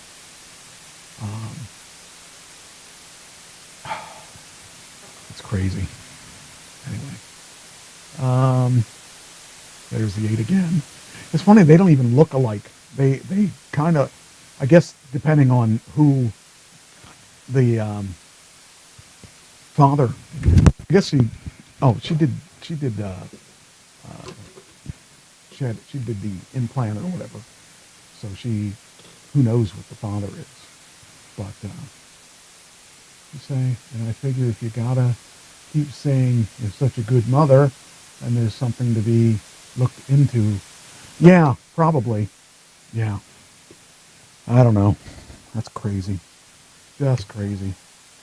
It's insane. I can't imagine what her, like, food bill, even just the food bill. I mean, none of the kids are overweight, so we know that she's not overfeeding them. And, I don't know. So that's that. All right. Now I'm going to play the clip from my audition. This one would be the one I did today. Wait a minute. Nah, won't play it from there. Nope. So, hold on here. Gotta turn something off there.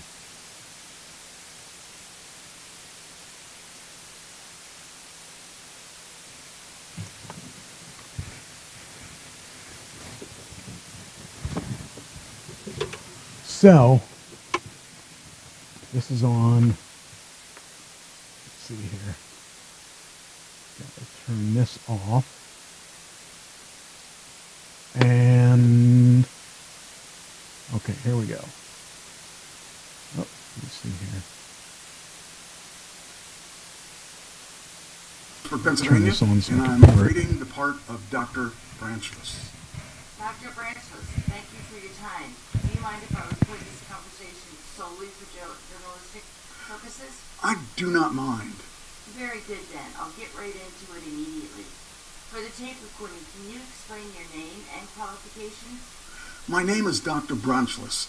I am a biologist, chemist, a metaphysician, and the father of necrobiology. For my work, I've been given many nicknames over the years, such as Dr. Death, Reaper Medic, the Grim Remedy Physician, the Final Relief Doctor, Last Breath Specialist, the Passageway Pioneer, the Twilight Transitionist, and my personal favorite, the Exit Maestro. I like the Exit Maestro also.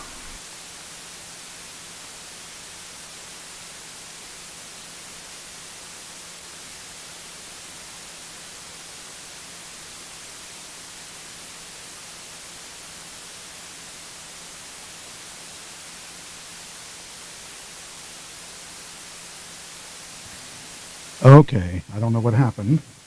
So what happened to the video? I gotta look here to see what happened to the video. Ugh, I hate when this happens. Let's see what we got here. This should work. This should not work. Okay, now it's... Okay, here we go. Thank you for your time. Do you mind if I record this conversation solely for journalistic purposes? I do not mind. Very good then. I'll get right into it immediately. For the tape recording, can you explain your name and qualifications? My name is Dr. Branchless. I am a biologist, chemist, a metaphysician, and the father of necrobiology. For my work, I've been given many nicknames over the years. What the fuck? Okay, something happened to my video. Let me pull it off of YouTube. Ugh. It sucks. That wasn't supposed to happen. Crazy stuff. Okay, I might as well come back on here because I didn't expect this not to play. So we'll try it a third time. This time we'll try it from... Oh, I got the link.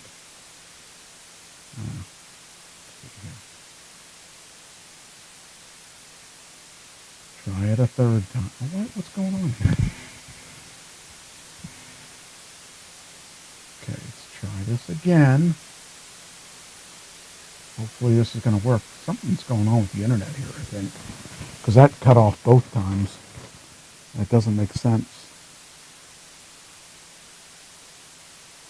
Class of my trash, Harrisburg, Pennsylvania, and I'm reading the part of Dr. Branchless. Dr. Branchless, thank you for your time. Do you mind if I record this conversation solely for journalistic purposes? I do not mind. Very good then. I'll get right into it immediately. For the tape recording, can you explain your name and qualifications? My name is Dr. Branchless. I am a biologist, chemist, a metaphysician, and the father of necrobiology. For my work, I've been given many nicknames over the years, such as Dr. Death, Reaper Medic, the Grim Remedy Physician, the Final Relief Doctor, Last Breath Specialist, the Passageway Pioneer, the Twilight Transitionist, and my personal favorite, the Exit Maestro. I like the Exit Maestro also. Could you explain what you have contributed to the scientific community over the course of your career? Of course, but before I tell you everything, I might ask that some parts of our conversation are censored for the general audience. Of course. I will give you a prior warning to censoring information, but I request you to stop the recording. There are many people who are dangerous and selfish enough to dearly want the information. I want to tell you for the greater good of our society. It is imperative that nobody can know besides myself. It is my burden. I will take it to my grave. It is written nowhere, and for good reason. All right. I have brought 14 people back from the death, varying 1 minute and 13 days post-mortem. Oh, incredible. How did you do it? NC. All right, that was it. As much of a pain in the butt as that turned out to be. Turned out to take 3 shots at it. So, all right. All right, now let's see. All right, then we have, okay, so I can delete this now.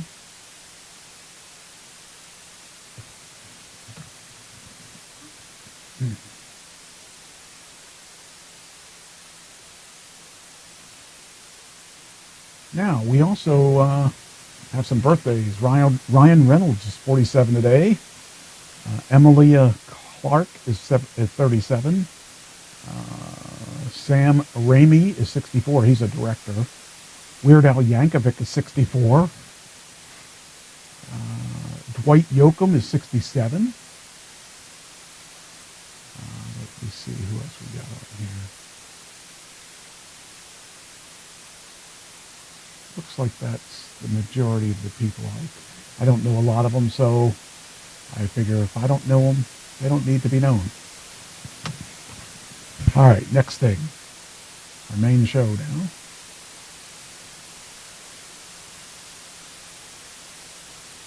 All right. I don't think I did this one last week, but this is from last week. Eating veggies can help you lose weight like a small form of Ozempic. So this is a new study that is out that said that you can... first off, if you know about Ozempic, that was not made to be a weight loss drug, but it turned out that a lot of people that took that lost a tremendous amount of weight. So then Ozempic became a weight loss drug under a different brand, a different name. So now they are saying that if you're looking to lose weight, you eat your veggies first when you're eating your meal. I don't understand why, but I mean that's what they're saying. That's what that you should do. And that'll help you lose weight quicker. Okay, why is this not delete? Okay. So it says here, your parents were onto something when they told you as a kid to eat your veggies first. Scientists say that eating fiber-rich vegetables before carbohydrates make you feel full longer, improves your blood sugar, and can increase weight loss. The practice of eating veggies first is called meal sequencing. And according to Alabama dietitian Carolyn Williams, veggies can act as a weight loss drug such as Ozempic and Wegovy, which signals the body it's full.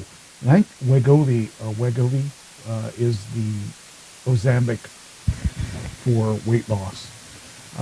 You can almost say your vegetables are like your own small form of Ozempic.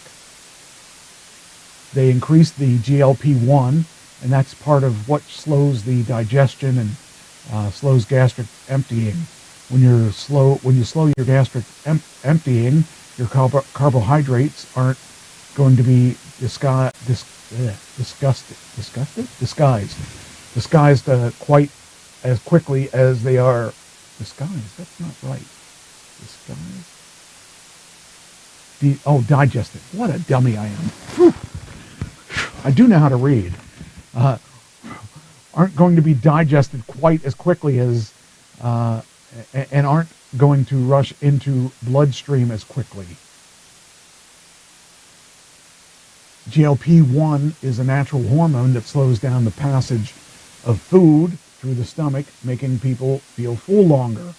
There are several studies that show the benefits of eating vegetables first. A study published in March by the journal Nutrients studied 18 healthy women, some of whom ate vegetables first and others who ate carbohydrates first. It tested the speed of which someone ate impacted their blood sugar levels.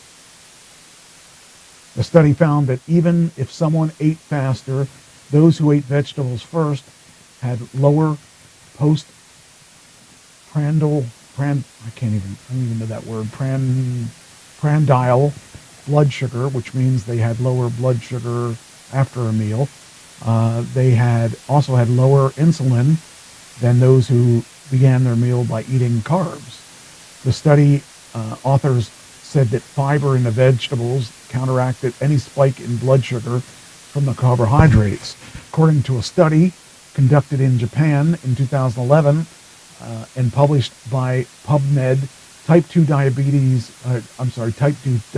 who ate veggies before carbs had longer-term sugar control than those who ate carbs first.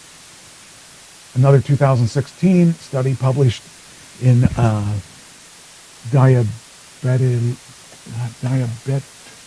I don't even know what that is, found that those who practiced meal sequencing produced more of the hormone incretin, which also tells the body it's full. However, high fiber vegetables are healthy no matter when you eat them. A diet high in fiber reduces the risk of obesity, heart disease, and diabetes, according to the Mayo Clinic. So women who try to eat 21 to 25 grams of fiber a day, while men should eat 30 to 38 grams a day. Veggies high in fiber include green peas, which I love, broccoli with lump greens, Brussels sprouts, potato with skin, and cauliflower, just to name a few. Meal sequencing can have health benefits, but it's more important that people vary their diet, according to the experts. So, it's an interesting article, and so those people that, want to figure out how to eat, I mean, we are going to be forever in that thing where one person says this, one person says that, and everybody is right or wrong about everything.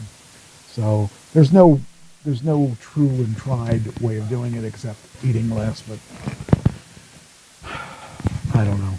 Or retiring and, I don't know, getting lost in whatever work you're doing. That's how I did it. I don't know. I can't even understand why I lose weight, because I'm at a point where between the beginning of this year and now, at the beginning of the year I was around 275, 276, somewhere around there, 277, and now I'm at like 240. So, I can't figure it out. It makes no sense to me, except that I guess I'm not eating as much. Well, I mean, obviously I must not be eating as much, but it's weird because I don't feel like I don't feel like I should be losing weight. And I guess, I don't know, just kind of weird. But anyway, I don't know. I got to think that somebody knows what we're talking about, but we just don't know who that somebody is. Anyway, all right. This was in the New York Post today, or yesterday, no, I don't know, past couple days. Wild Airport Act stuns travelers. Imagine being stuck beside him. So this guy, people don't care about other people. People do things that are selfish, and they don't really care who they're going to affect. And that's been probably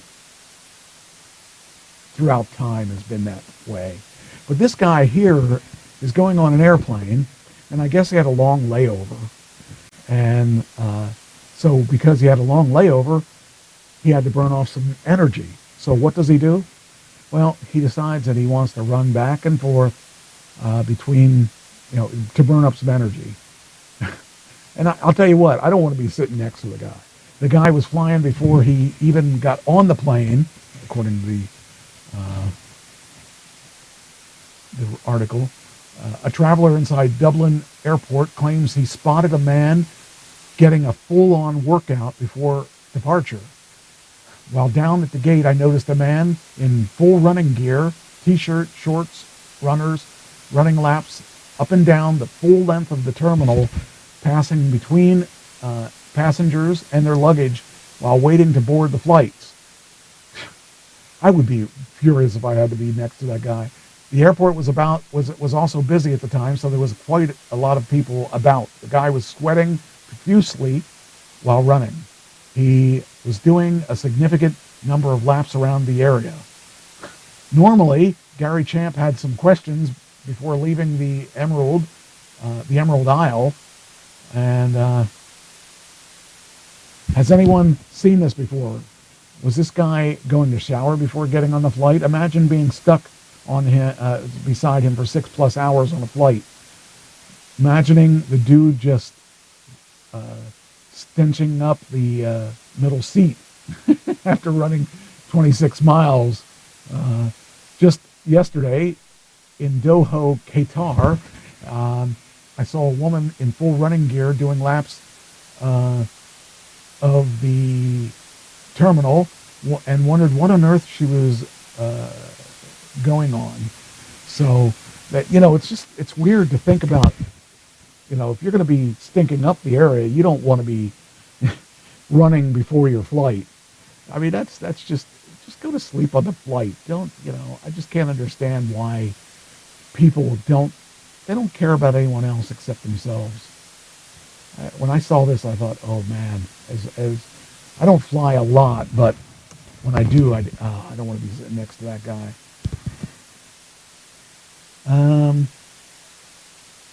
What happens to your body when you quit alcohol for 30 days? Now, I don't do much alcohol anyway, but some people do, and some people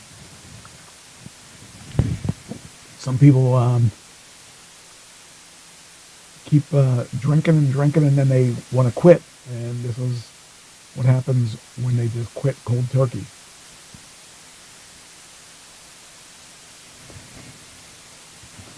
I don't know. I have not been a big drinker, so that's not really been anything that I would have ever thought of, but I saw the article and I thought, well, maybe this would be an interesting article to do. So that's why I have it here. Now I'm going to tell you what happens to your body when you quit alcohol. That would probably be the same for me if I quit Diet Pepsi. It says abstaining from alcohol consumption, even for just 30 days, can provide lots of physical and mental health benefits. October is a popular month for drinking to halt with Sober October. A challenge originally started in the United Kingdom as a fundraiser for fighting cancer. Moderate drinking is considered 2 drinks a day or less by men and 1 drink or less for women. According to the Centers for Disease Control and Prevention, the CDC, binge drinking, according to the same source, is quantified as 5 or more drinks on an occasion, lasting 2 or 3 hours for men, or 4 or more drinks on occasion for women. Excessive alcohol consumption can leave you feeling less than ideal for a long time, with brutal hangovers often accompanying the fun night out. If you want to improve your physical and mental well-being at any point of the year, taking a 30-day break from alcohol can lead to many health benefits. Below are the health-related improvements you may see if you spend 30 days alcohol-free. You have improved liver health, a better night's sleep, weight loss, better digestion, and improvements to brain function. Well, let's see here. Well, considering I haven't had a drink I only drank a short period of time in 2014, but, I drank for maybe 2 months, or maybe a month and a half, maybe only a month, maybe only a week. It wasn't long, I know that. So I wasn't going to change my health as far as that goes. Improved liver health. Alcohol can increase the risk for many different things, many different diseases. One of these is liver disease. Regular alcohol consumption has a negative effect. I have often wondered if the reason why I'm not messed up now, as far as drink, a lot of my health is better now than it's been probably ever because I've lost a lot of weight. I've often wondered, though, if the reason that I'm still alive at this age is because I didn't drink. And I definitely didn't drink excessively. And so I wonder if that's why, because everyone always tells me or teases me, or maybe they're serious, that drinking Diet Pepsi is going to kill me. I was told that I would die of Diet Pepsi 20 years ago, and I was told that I would die of brain cancer from using Bluetooth devices in my ear. I was told I would die of brain cancer within a couple of years, and when I was I mean, Bluetooth started like in early 2000s, and I've been a follower of Bluetooth stuff and use Bluetooth stuff all the time. And again, you know, there's people that believe in those conspiracy theories were telling me that I was going to die young of brain cancer because of Bluetooth stuff. And I never believed them, and it hasn't happened so far. Not that it will never happen, but it certainly has not happened so far. Anyway, improved liver health is one of the benefits. A better night's sleep is another benefit. Weight loss is supposedly another benefit. I guess because there's so much sugar and stuff in that stuff. Better digestion is another one, and improvements in brain function. Whew. That's crazy. Well, there's your reasons to quit drinking for 30 days or more. So, I don't know. All right. Come on. There we go.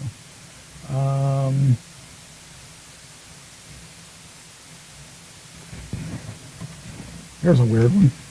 Egyptian queen tomb discovery yields sealed jars of wine from over 5,000 years ago, plus exciting information.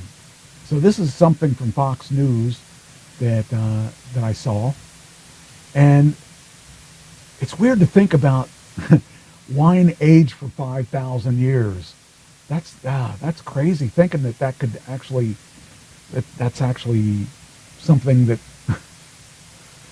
that they found. I mean, I wonder. Now, I don't drink wine, and I don't know if I've ever even tried to drink wine, but I would think that 5,000 years of wine aging would be an interesting thing to taste. And I mean, it'd be funny. Well, not funny. It'd be strange if it would be like toxic after 5,000 years. But if someone has this stuff and they're going to sell it, could you imagine how much money they could get from wine connoisseurs? That would be insane. Like they could probably charge $1 million for a little pint of wine or something, because people will be so interested on whether or not or what it's going to taste like and all that. So, cool.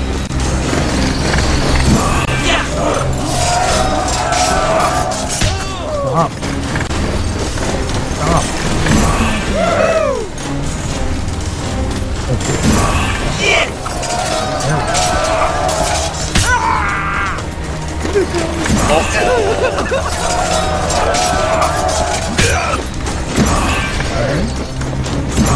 I can't find the sound.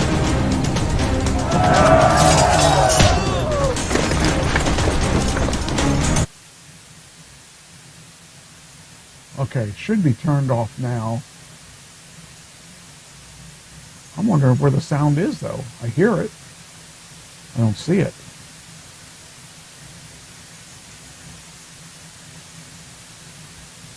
Let's try to turn it off that way. Okay, there we go. Wow, that was weird. All right.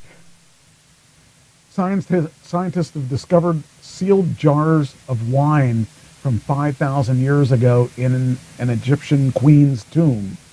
The find, one of the oldest ever, was among the grave goods for Queen Merit Neith in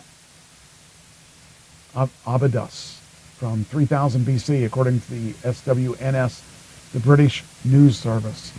The University of Vienna researchers say it was the most powerful woman in the period and possibly the first female pharaoh of ancient Egypt. Queen Merit Neith was the only woman to have her own monumental tomb in Egypt's first royal cemetery. So, and her true identity remains a mystery. The excavation revealed hundreds of jars of wine, some still sealed, buried with her. Merit Neith's monumental tomb complex in the desert, which includes the tombs of 41 courtiers and servants, in addition to her own burial chamber, was built of unbaked mud bricks, clay, and wood. Inscriptions indicate that Queen Merit-Neiths was responsible for the central government offices such as the Treasury, which supports the idea of her special historical significance. And archaeology professor Christiana Kohler from the University of Vienna in Austria, who led the German-Austrian team of researchers, said a lot of finds are undergoing analysis to reveal their secrets. I wonder, I think that kind of stuff would have dried up. I mean, geez, that's a long time to have wine, 5,000 years. The wine was no longer liquid. Aha, that's interesting. And we can't tell if it was red or white wine. We found a lot of organic residue, grape seeds, and crystals, possibly tartar. And all of this is currently being scientifically analyzed, and it's probably the second oldest direct evidence for wine. The oldest comes from the Abydos. That's just insane to think that. They also found a huge amount of grave goods, including hundreds of large wine jars. What is that? Okay, those are well-preserved grape seeds. Wow. That's crazy. That's insane. So, anyway. So if you are a big fan of wine, although it's dried up, maybe you could buy yourself a little wine there. Okay.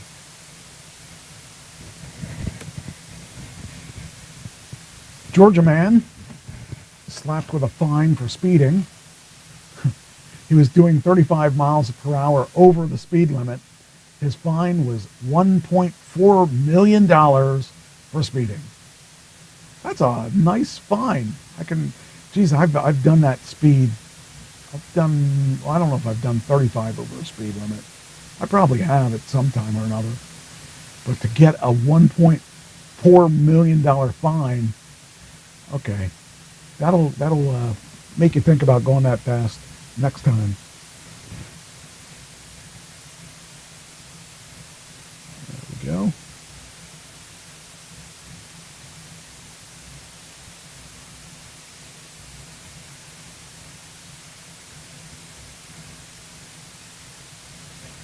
Huh. Okay, here we go.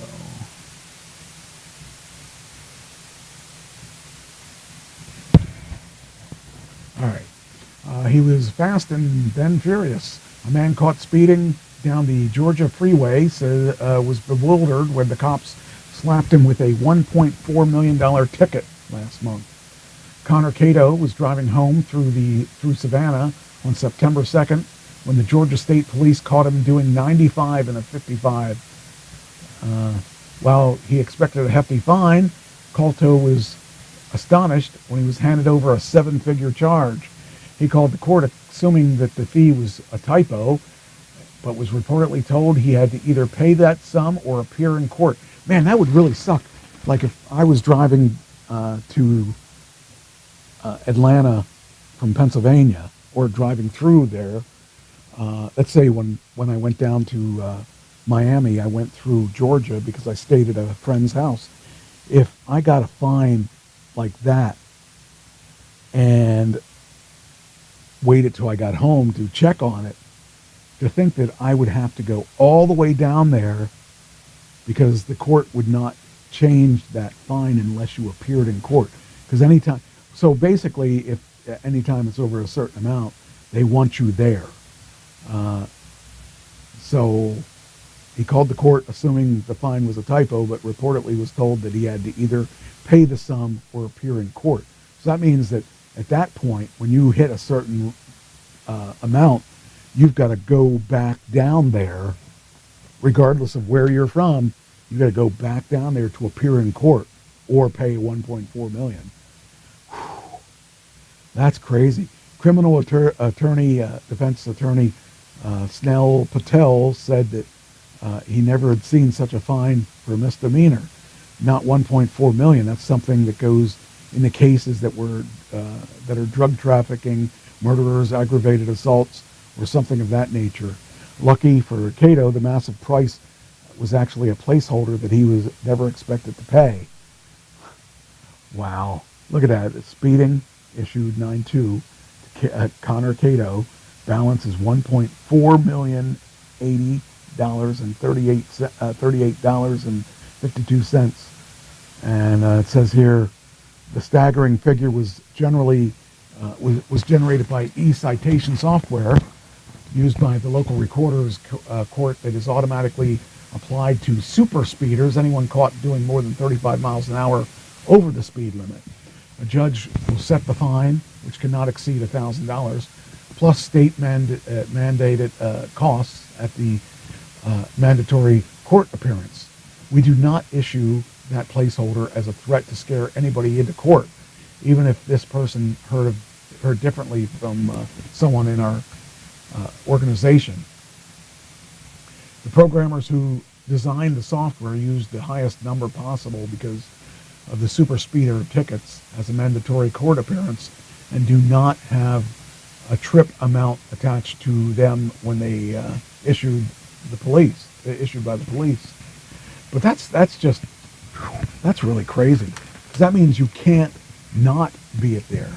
The city's been using the system since 2017. It's been working on adjusting the placeholder language to avoid any confusion. But that's just insane.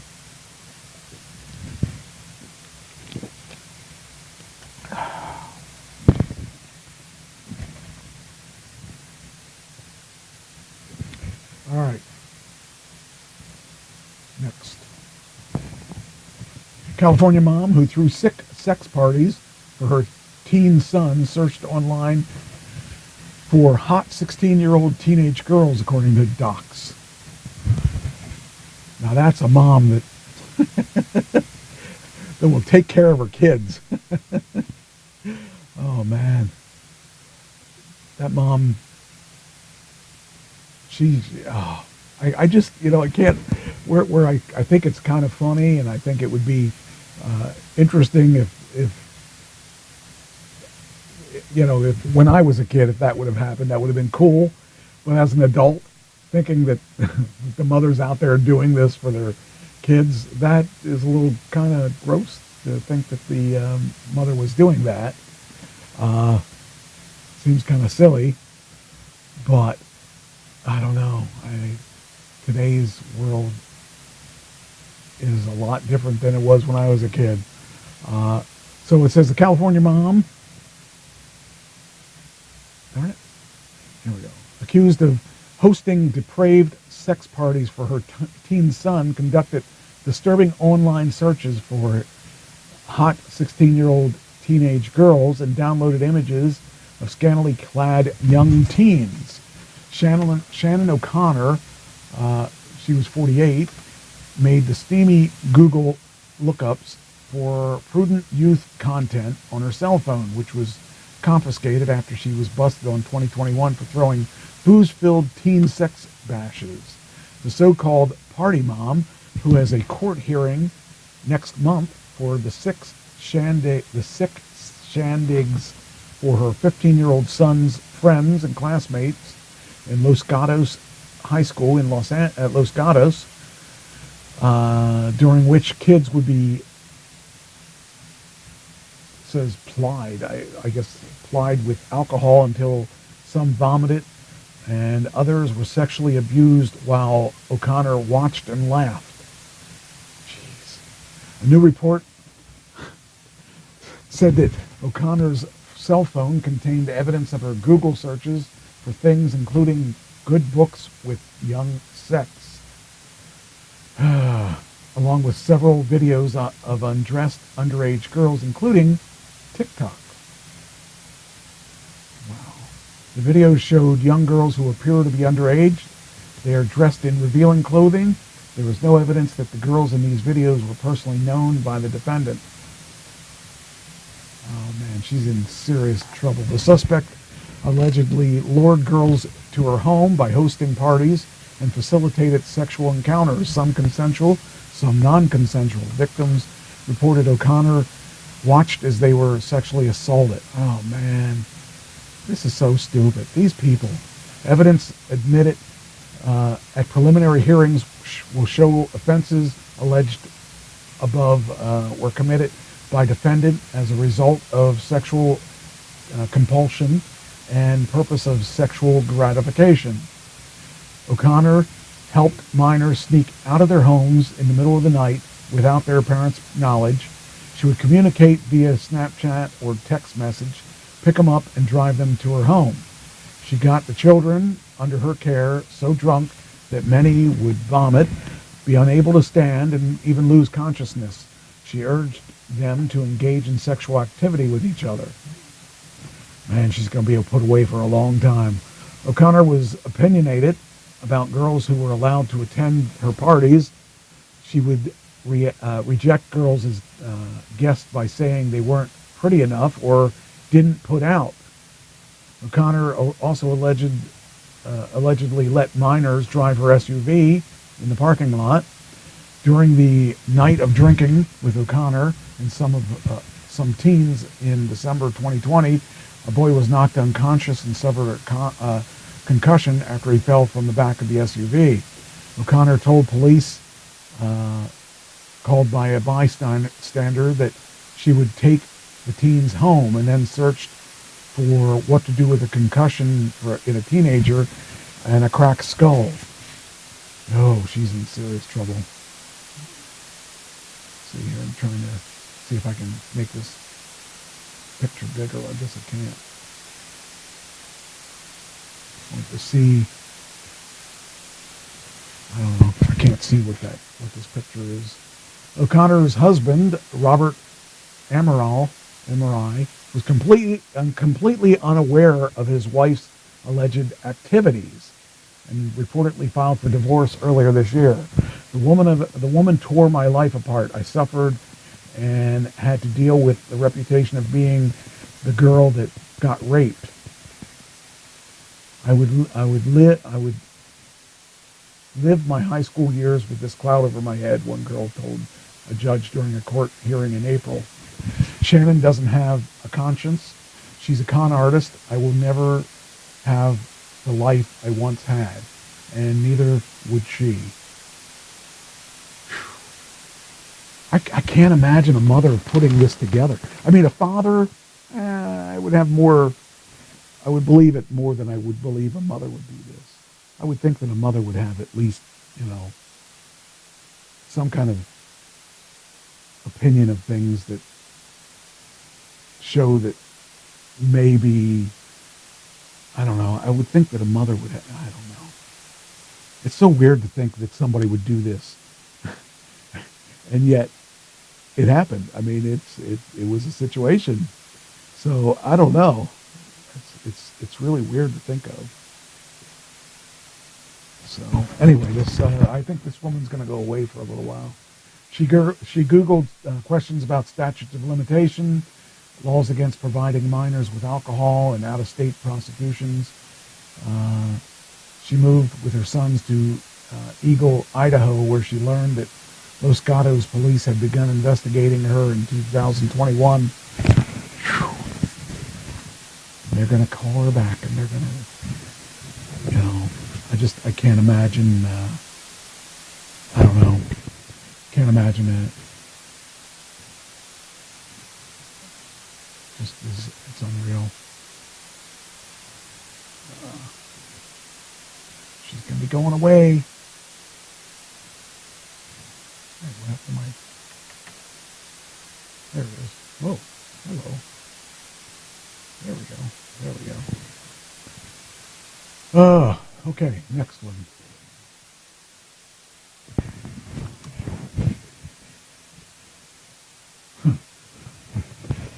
This is another one of the weird weird stories I got for this week.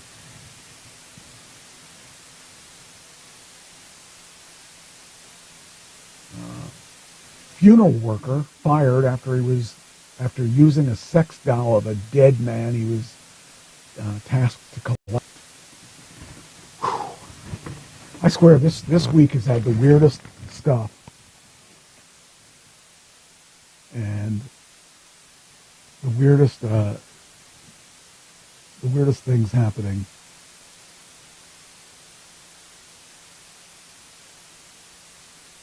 Using the sex doll of the dead man he was tasked to collect.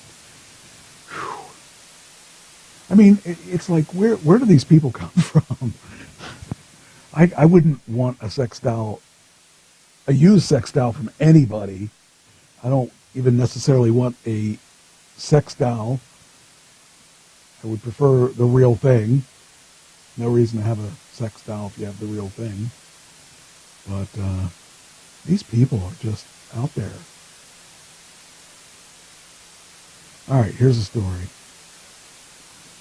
A Nebraska funeral worker was busted last week after he had sex with a life-size doll that belonged to a dead man whose body he was tasked with transporting.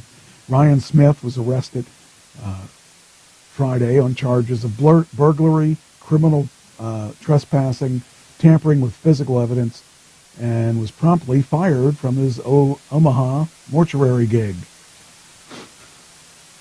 Smith became smitten with the doll after spotting it inside the Rock Creek Apartments, where he and a colleague were sent to collect the body of a man who died of natural death. The pair was working on behalf of Mid-America First Call, a company that removes, transports, embalms, and cremates bodies. Oof. Later that day, Smith allegedly called the property manager and claimed the sheriff's office was sending him back to the unit to collect the doll so it could be swabbed for a biopsy. A bizarre request.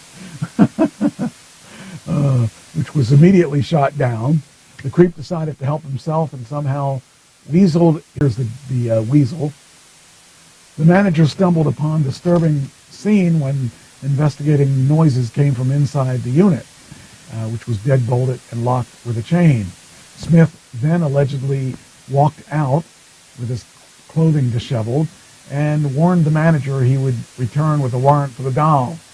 The threat proved ruinous for Smith. The manager, he called the police and reported the fiasco, saying he was worried the funeral worker would return to break in and steal the property, steal from the apartment. Oh boy. Investigators arrived and noticed several items inside the unit had been moved since the death. The Douglas County Crime Labs is in the midst of processing fingerprints lifted from the moved items and is planning to request DNA samples from the doll. Justin Dalton, owner of the Mid-America First Call, confirmed that WOWT that Smith was booted from the job even though the crime did not occur on the clock. Jeez. There's all kinds of weirdos out there. I just can't imagine. Why don't you just go buy your own doll and have sex with that rather than a dead man's doll? I mean, if you have to have sex that bad, I don't know.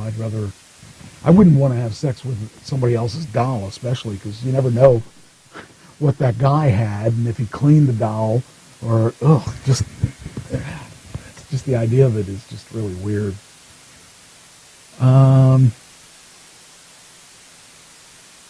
Okay, that's why. Okay, that was last week's stuff. That was some of the last week. Okay. Oh, we did that too. We did that last week. Okay. All right. This is odd. His wife was killed the day before they were evicted. A decade later, he's faced with another foreclosure and a murder charge. Some people. You know, if you get away with murder, do your best not to do another one, you know, or actually do another one and get caught, whatever it takes. I don't know. It's just the coincidence of this happening to the same person where people die around him will catch up to you, and apparently did this time. So there's a story. For Pete Erickson, the news was awful and confusing. Early one Sunday, an intruder broke into his sister's suburban Minnesota home. There was a struggle. She was shot and killed. In the days that followed Heidi Firkus' killing more than a decade ago, that shock turned to suspicion when her husband, Nick, disclosed an alarming fact. The couple's home had been foreclosed on, and Heidi had long known about it, he said, even though she'd never once mentioned their financial troubles to her family. There was a turning point, for sure, in terms of what part of the story makes sense and what part does not. Pete Erickson told NBC's Dateline in his first interview since the shooting took place in 2010. "I love my sister," Erickson said, recalling his disbelief that she wouldn't have shared such an important event with her family. There's no way that could have been true. Nick Firkus was sentenced in April to life in prison for his wife's murder. He and his family had grappled with the unthinkable. A man with whom they had shared intimate moments, a wedding, holidays, was convicted of perpetrating an elaborate deception that ended in murder. According to the prosecutors, there was no intruder. Nick Firkus fabricated the story after he shot his wife in the back with a double-barreled shotgun and wounded himself with a blast to the thigh. Firkus had rejected that account. "I do maintain, and I will maintain till my dying breath, my innocence of this crime." At his trial, prosecutors presented the foreclosure as a central motive. He was so ashamed, Assistant Ramsey County Prosecutor Elizabeth Lemon told jurors that he kept it a secret from everyone, including his wife, but as reality came crashing down, their eviction was scheduled for the day after the shooting. Nick Firkus staged a burglary, pulled the trigger. Lemon told jurors in her opening statement.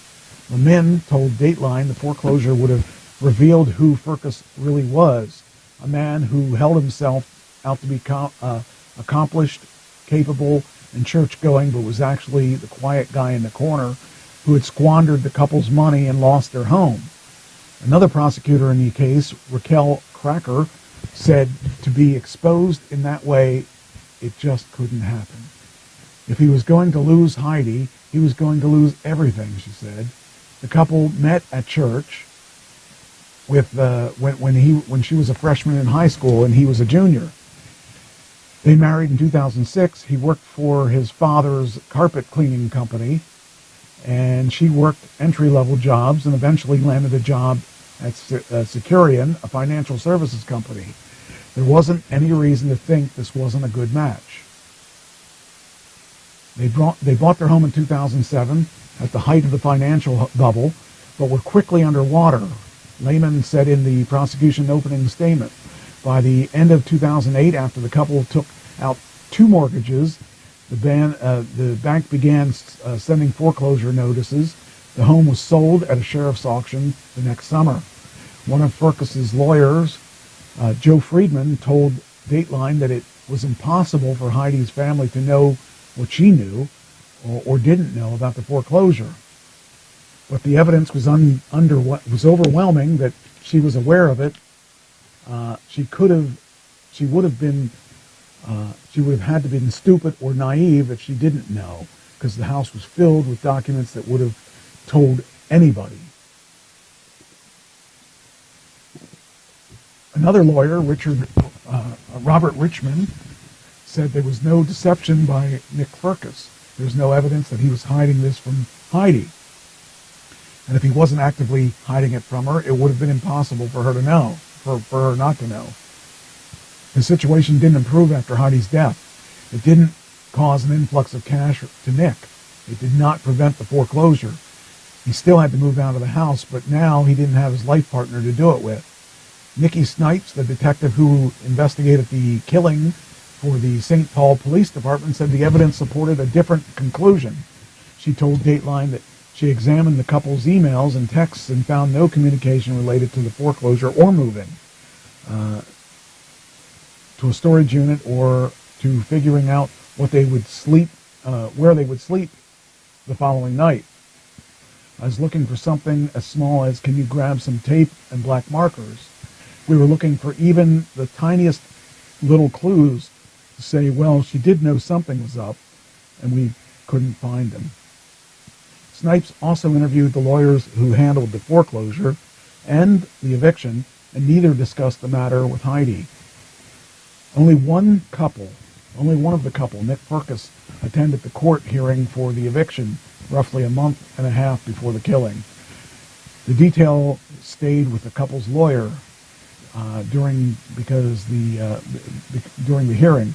Nick Firkus signed the property release saying anything left behind could be thrown out or destroyed. The attorney said, took a pause on it, like, I hope your wife doesn't come back and say, well, I didn't sign this. Doubts start to creep in. Erickson said Heidi had trusted her husband to manage their finances and had no input on the matter. A view authorities said was supported in their search of the couple's communications. It was clear that Heidi knew something was wrong with the couple's finances. Snipes said, but we could also see she was asking him to take care of it over and over. Erickson attributed his sister's distance from the issue to a division of labor that was often happening between couples. He handled finances. She did the hosting and organizing. She wasn't wired to hide something important as a foreclosure. We never had any reason to withhold hard stuff from our parents, he said. She's not the one to carry that kind of thing on her own. Erickson learned about the foreclosure in the news shortly after her sister's murder. He described the detail as a gut punch, a revelation that left him more shaken and traumatized. As Erickson came to doubt his brother-in-law's account of Heidi's death, he began to suspect that he was responsible for it, the relationship deteriorated. It was severed when, in 2012, Firkus remarried, vowing to spend the rest of his life with a sister of a close friend of Heidi's. At the same time, the investigation into the killing languished. Authorities briefly investigated a man who matched the description of the intruder Firkus provided to the police, but the lead stalled when the investigators determined he was in jail at the time of the killing. Erickson said that whenever he had an open space in his mind, he was mowing the lawn. For instance, he'd find himself dwelling on his sister's killing. My thoughts would always turn to what happened to Heidi and the frustration of knowing she had been carried out by Nick, and he was able to continue his life and injustice of that. That's just crazy. Nick Firkus' arrest 11 years after Heidi's killing was assisted by an unusual ally, his second wife, Rachel Firkus. After Firkus told his second wife a series of white lies and uncovered something dramatic, a letter hidden in a sock drawer that showing their home was facing foreclosure over a missed property tax. Alarmed, she confronted her husband about it, and whether Heidi had known about their foreclosure. In conversations she secretly recorded, provided to authorities. I don't want to be silent, she told Dateline. So the new wife is the one that turned him in. It's just funny when I think about the new wife is the reason he got caught. So she said Nick Firkus' lawyers dismissed her anxiety and overblown and said Rachel Firkus had moments of molehills. A judge barred prosecutors from introducing her testimony at trial, saying it would only be too prejudicial for the jury. Still, said Lehman, the assistant prosecutor, Rachel Firkus, was a key witness for the grand jury that indicted Nick Firkus on a second-degree murder charge, later upgraded to first degree. She also provided prosecutors with a moral push.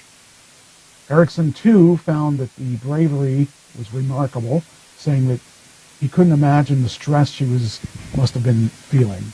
When Nick Firkus was arrested that May, Erickson found himself entertaining an unfamiliar thought. His family might get answers, he said. And when Firkus was convicted 2 years later, Erickson said his family finally felt something they've been longing for, a shared sense of relief. So, I mean, why would you keep that letter in your sock? I would have, if I was the guy that did this, I would have lost anything that would have shown a trail back to this. That was the dumbest thing. I mean, it's good that he did it because he got caught, and you can't deny it when you have it there. But boy, what a weird thing. What a weird thing about the whole. I mean, he was that there was no way to prove that he was doing that stuff until he didn't throw something away. Just insane. All right, this is a good one. This is a good one to end on. I can't believe it's 10 o'clock already. Golden Retriever tries to share a plush toy with a baby cow. And that shows the upbringing of the dog, the Golden Retriever. So I think it's cool that a Golden Retriever would even want to do that. It's just kind of cool. I went and got my car inspected today, and their dog there was really playing and playful and stuff like that. And I was playing ball with him, or with her, I guess. But I didn't tell Cheyenne, so don't tell her. But I was playing with a dog earlier today while I was waiting for my car to be inspected. Anyway, here's the video. Let's see if we can see the video here. All right. Let's stop that there. Make this big. Okay. And so here's the video of the dog wanting to share his toy. So let's see, we'll do this, and there we go. There you go. Golden Retriever wants to share his plush toy. It's like, don't you want the toy? Come on, you want to play? You got to play with the toy.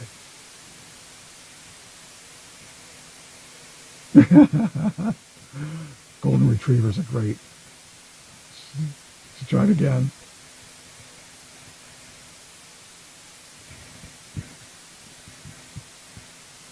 They have a calf in their house? What a weird thing to have a calf in your house. That's freaking weird. Yep. That's funny, though. All right. Well, I guess this is the end of the show. Although I can go over a little because I was late starting. But oh, there's a couple people in the chat room. That's good. We could do. I don't have to quit right now. I just figured that there's very few people in the chat room. I actually have another dog one. This one's a cute one.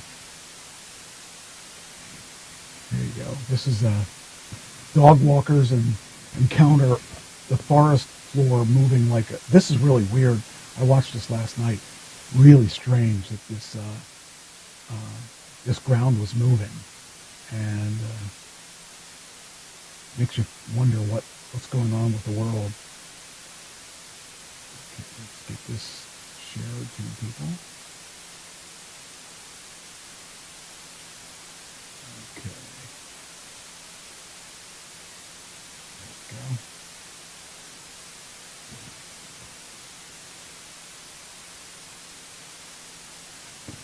All right, let's see here. I think there's a video on this. Here we go.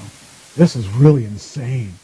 This is like, I mean, I don't even know what to think of this. This is so weird. So, let me load this up. Watch the ground here moving. This is really insane.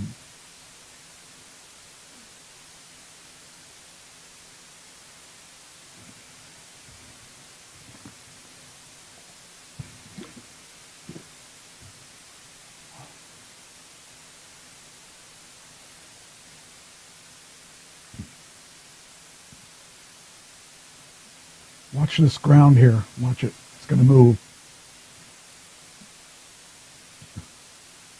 Look at that. Look at that whole ground is moving.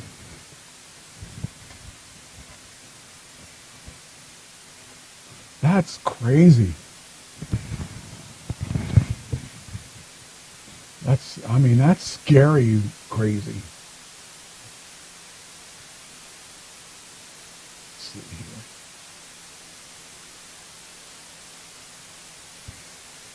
And let's see here.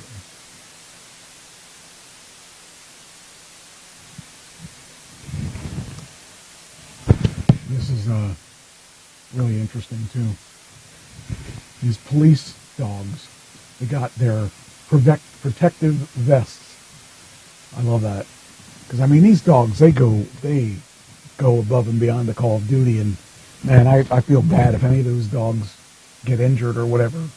I mean, it saves the human from being injured, but the dogs deserve protection too.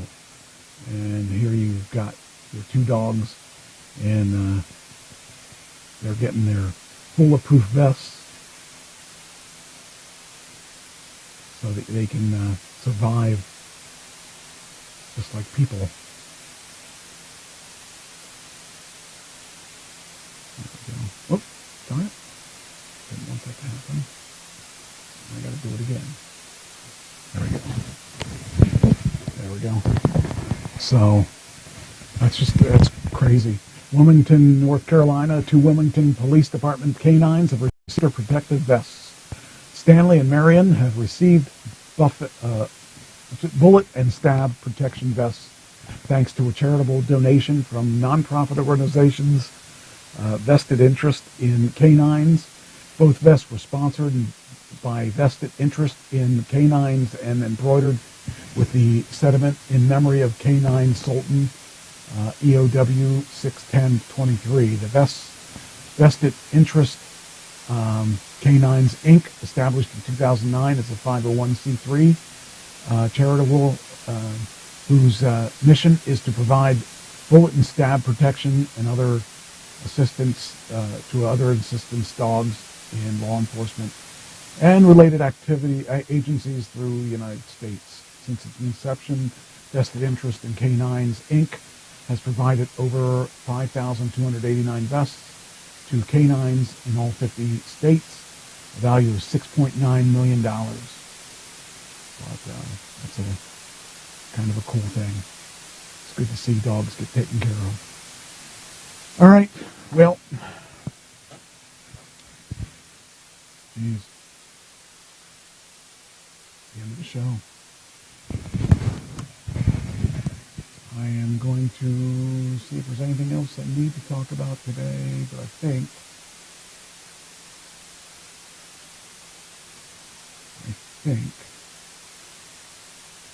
we're okay. All right. Thank you for watching the show, and I will talk to you guys later on. And as always, see you next week.